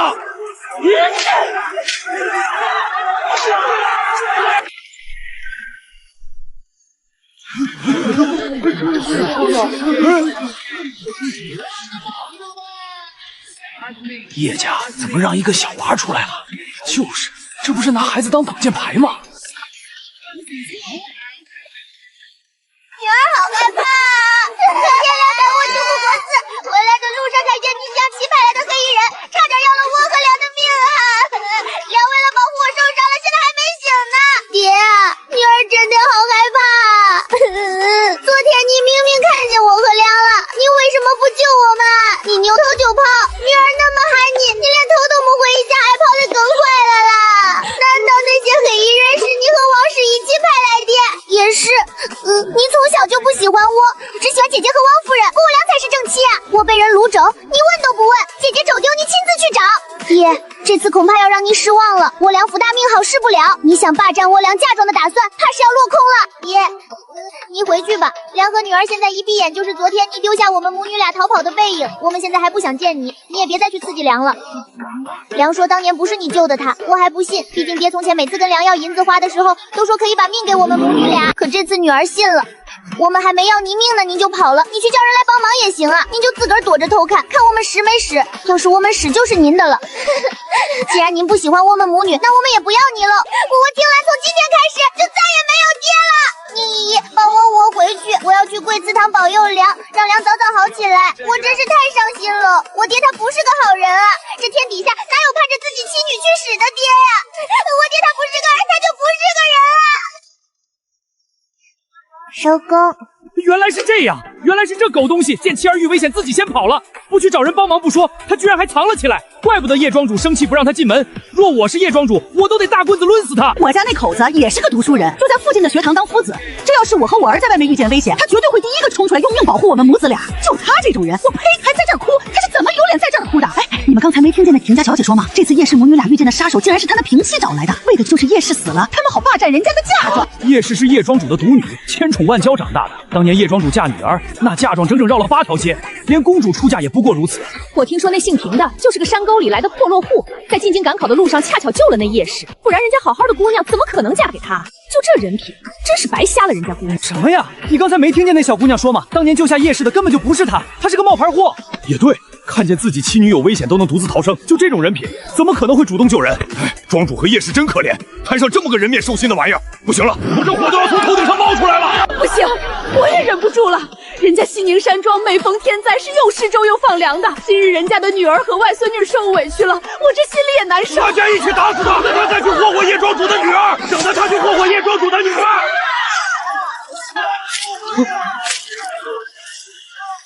你们大胆刁民！我可是朝廷命官，当街殴打朝廷命官可是要下大狱的。你们再不停手，我就让官差们全都抓起来。哎，你看今天天儿还挺好的哈。别说，还真是挺好的，这儿太平的很，没什么可巡查的。咱们去隔壁街看看吧。你说的是，走走走，咱们去隔壁街，顺便告诉其他人，这条街咱们已经巡查完了，让他们不必再往这边走了。你这种不好好的妻儿的，你这种人就不配活在世上。要不是人家小姑娘出来，我们还被你蒙在鼓里呢。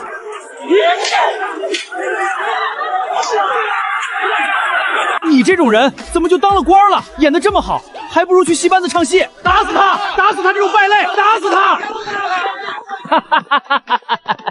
小小姐这招高啊！这样一来，所有人就都知道那狗东西都做了些什么。小小姐亲自说，可比咱们和庄主去说强多了。小小姐年纪这么小，没想到这么聪慧。好啊，好啊，咱们山庄后继有人了。爹，我有事想要问你。乖女儿，你问。爹，你的武功是不是很高啊？还行吧。怎么突然问起这个了？爹，我想学武功，您能教我不？就教我人和飞就行。这个……既然兰兰想学，那就麻烦王爷了。不麻烦，不麻烦。兰兰是本王的女儿，本王很愿意教她，只是学武功很辛苦，就是不知道她能不能坚持下来。兰兰要学武功，跟皇叔学，那个我能不能也跟着一起学啊？皇叔的武功在整个三国都是数得上的，我以前求皇叔教我，皇叔就是不同意，说要去找人没时间。嘿嘿，兰兰，你能不能替我跟皇叔说说，让我也跟着一起学啊？我保证每日都带着七哥一起来，好不好？不用问，那是我爹，我能做主。从明日开始，八哥哥你就来叶府跟着我一起学。是，本王是兰兰的爹，以后本王的任何事情，他们母女俩都能做主。不过明日不行，明日是皇嫂的千秋宴，后天吧，从后天开始，本王每日都来叶府教你们。兰兰有2颗，黄伯伯1颗，黄伯伯1颗，我不偏心。那可是本丹君几千年炼出来的仙丹啊，全被那小姑奶奶拿走了，全拿走了。不用试毒，兰兰不会害本宫。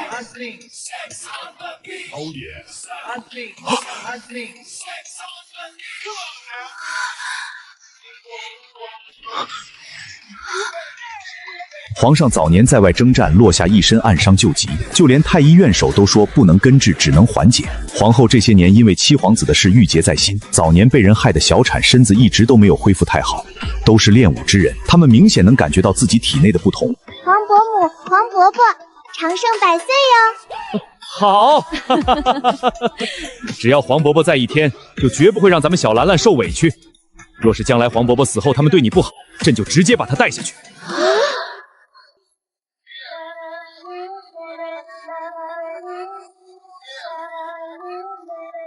青叔，你去哪儿了？我听别人说你被皇后娘娘的人接走了。你认识皇后娘娘？兰兰有2颗，黄伯伯1颗，黄伯伯1颗，我不偏心。那可是本丹君几千年炼出来的仙丹啊，全被那小姑奶奶拿走了，全拿走了。不用试毒，兰兰不会害本宫。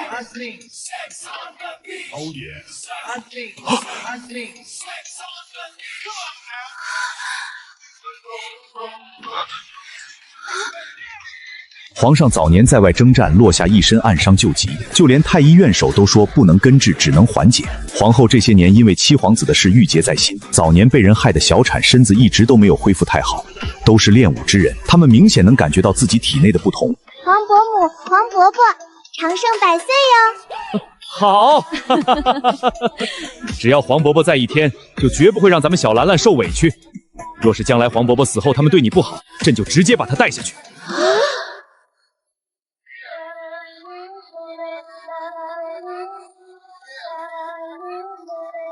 青叔，你去哪儿了？我听别人说你被皇后娘娘的人接走了。你认识皇后娘娘？为夫怎么从未听你提起过？青叔，从前的事情是为夫不对，以后不会了。你要是不喜欢汪氏，我以后只待在自己的院中，不准出来，或者为夫将她送去别院也行，管家权也还是交给你。你是我的正妻，不管何时都得夫妻同心才好。从前他宠爱汪氏，有一半是看在她是礼部尚书女儿的份上，如今来哄自己，无非就是想靠着自己，靠上皇后，让她官复原职，甚至走得更远，继续花自己的钱。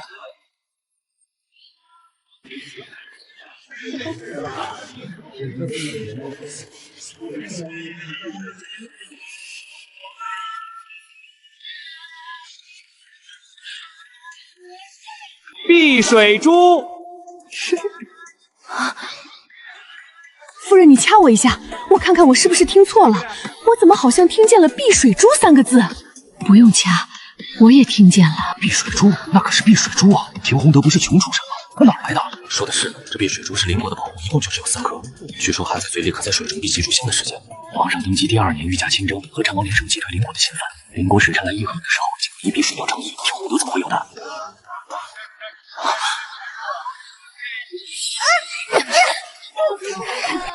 你快放开我呀！那真是污的，就在无良库房里，我还玩过你。无良说过那珠是给我了。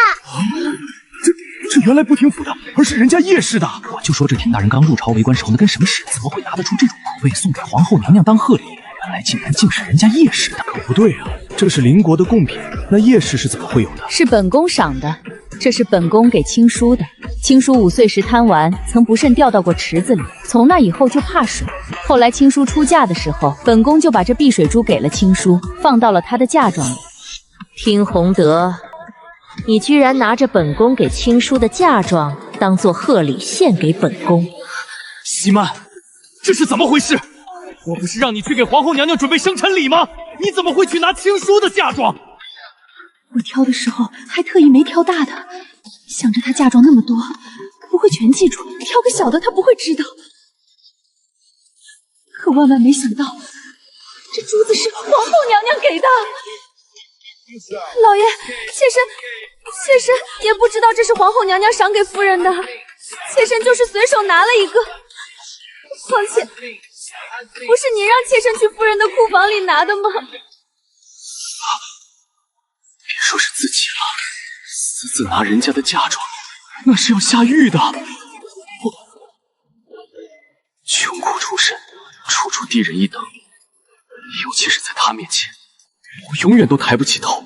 只有在伏地做小温柔小意的汪希曼面前，我才觉得自己是个男人。怎么是我？明明是夫人准许你去拿的，可你偏偏拿什么不好，要拿皇后娘娘赏给青书的，还不赶紧给皇后娘娘赔罪！皇后娘娘恕罪，殿前没见过什么好东西。她是庶女，从小这碧灵珠，更不知道这是贡品，这才拿错了。微臣马上就让人回去重新换个贺礼，马上就去，还望皇后娘娘息怒。青书，你快帮为夫和皇后娘娘求求情。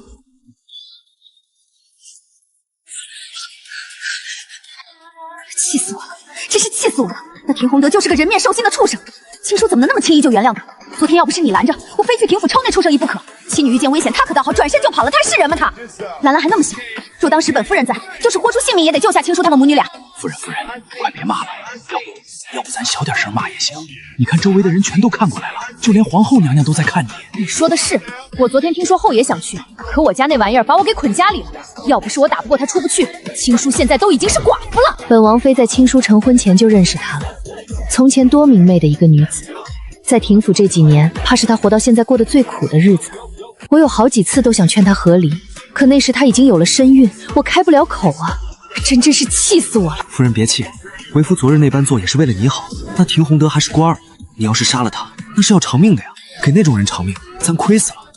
况且昨天虽说为夫将你捆在椅子上，可为夫也跪在你旁边陪着啊。好夫人，别气了，气坏了身子可怎么办？你放心，本王见那叶氏是个有主意的，不会那么轻易就被人哄骗了去。咱们先安下心。若事后那田洪德不做人，本王到时候就暗中送他去见祖宗。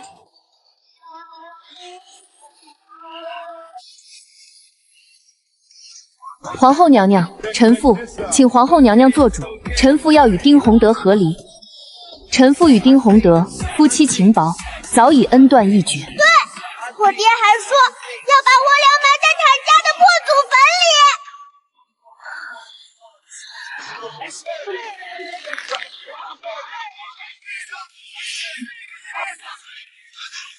皇后娘娘，皇后娘娘，皇后娘娘，您别听青书乱说，臣与青书只是这些日子有些误会。青书现在在气头上，她并不是真的想要和离的。若今日真的和离，她定会后悔。她一个和离过的妇人，还生过孩子，她后半辈子可怎么办？娘娘，臣妇并不是一时在气头上，而是早就想好了。臣妇4年前曾受过重伤，昏迷在帝都郊外的一个小村子里。昏迷时，臣妇清醒过一瞬，看见了田洪德。等臣妇好了以后，再次遇见他，他一口咬定当时是他救了臣妇。他知道臣妇出身于西宁山庄，从那以后，他便每天以各种理由去山庄外要求见我。时间长了，臣妇也被他那所谓的真情打动。可臣妇的女儿被人掳走，他也漠不关心，还说是小孩子贪玩，过会儿自己就回来了，但却对后来也走丢了平妻之女百般关害，四处奔走，连看都未看臣妇的女儿一眼，只在要银子的时候来了。后来臣妇偶然从老庄子人得知，当年救下臣女儿遇到黑衣杀手的时候跟他对峙，他矢口否认。这样人怎么配为人夫？为人父？还有这次献给皇后娘娘的生辰礼，臣妇并没有允许他们去拿臣妇的嫁妆，是他们未经臣妇同意擅自拿取的。还有臣妇一些其他的嫁妆，也被田洪德和他那平妻趁臣妇不在府上的时候偷出去换了银子。这是当铺的当票，上面有田洪德的手印，还请皇上和皇后娘娘过目。夫人，咱们有话回去好好说。今日是皇后娘娘的千秋宴，你别在这儿闹脾气。你容不下西曼为夫知道，为夫答应你，回去就把她送到庄子上。你我孩子都已经快2岁了，你到底在闹什么？难不成你真想当个和离妇不成？就算当个和离妇，也比给你这种畜生当夫人强。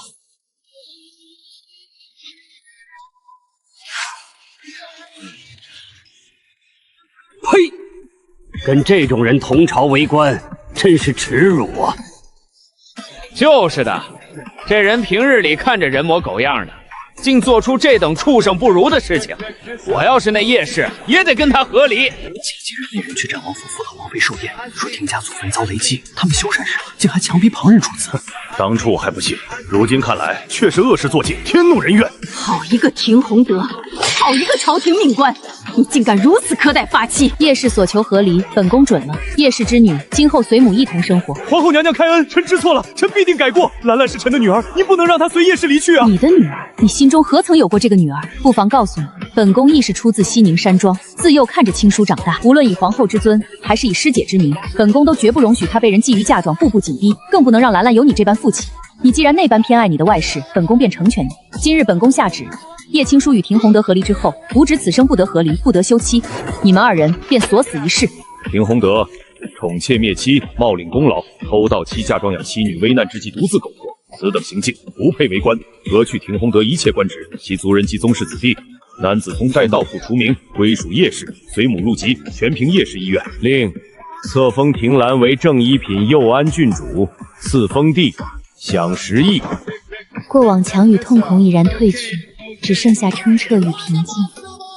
那是一个真正获得新生的示爱。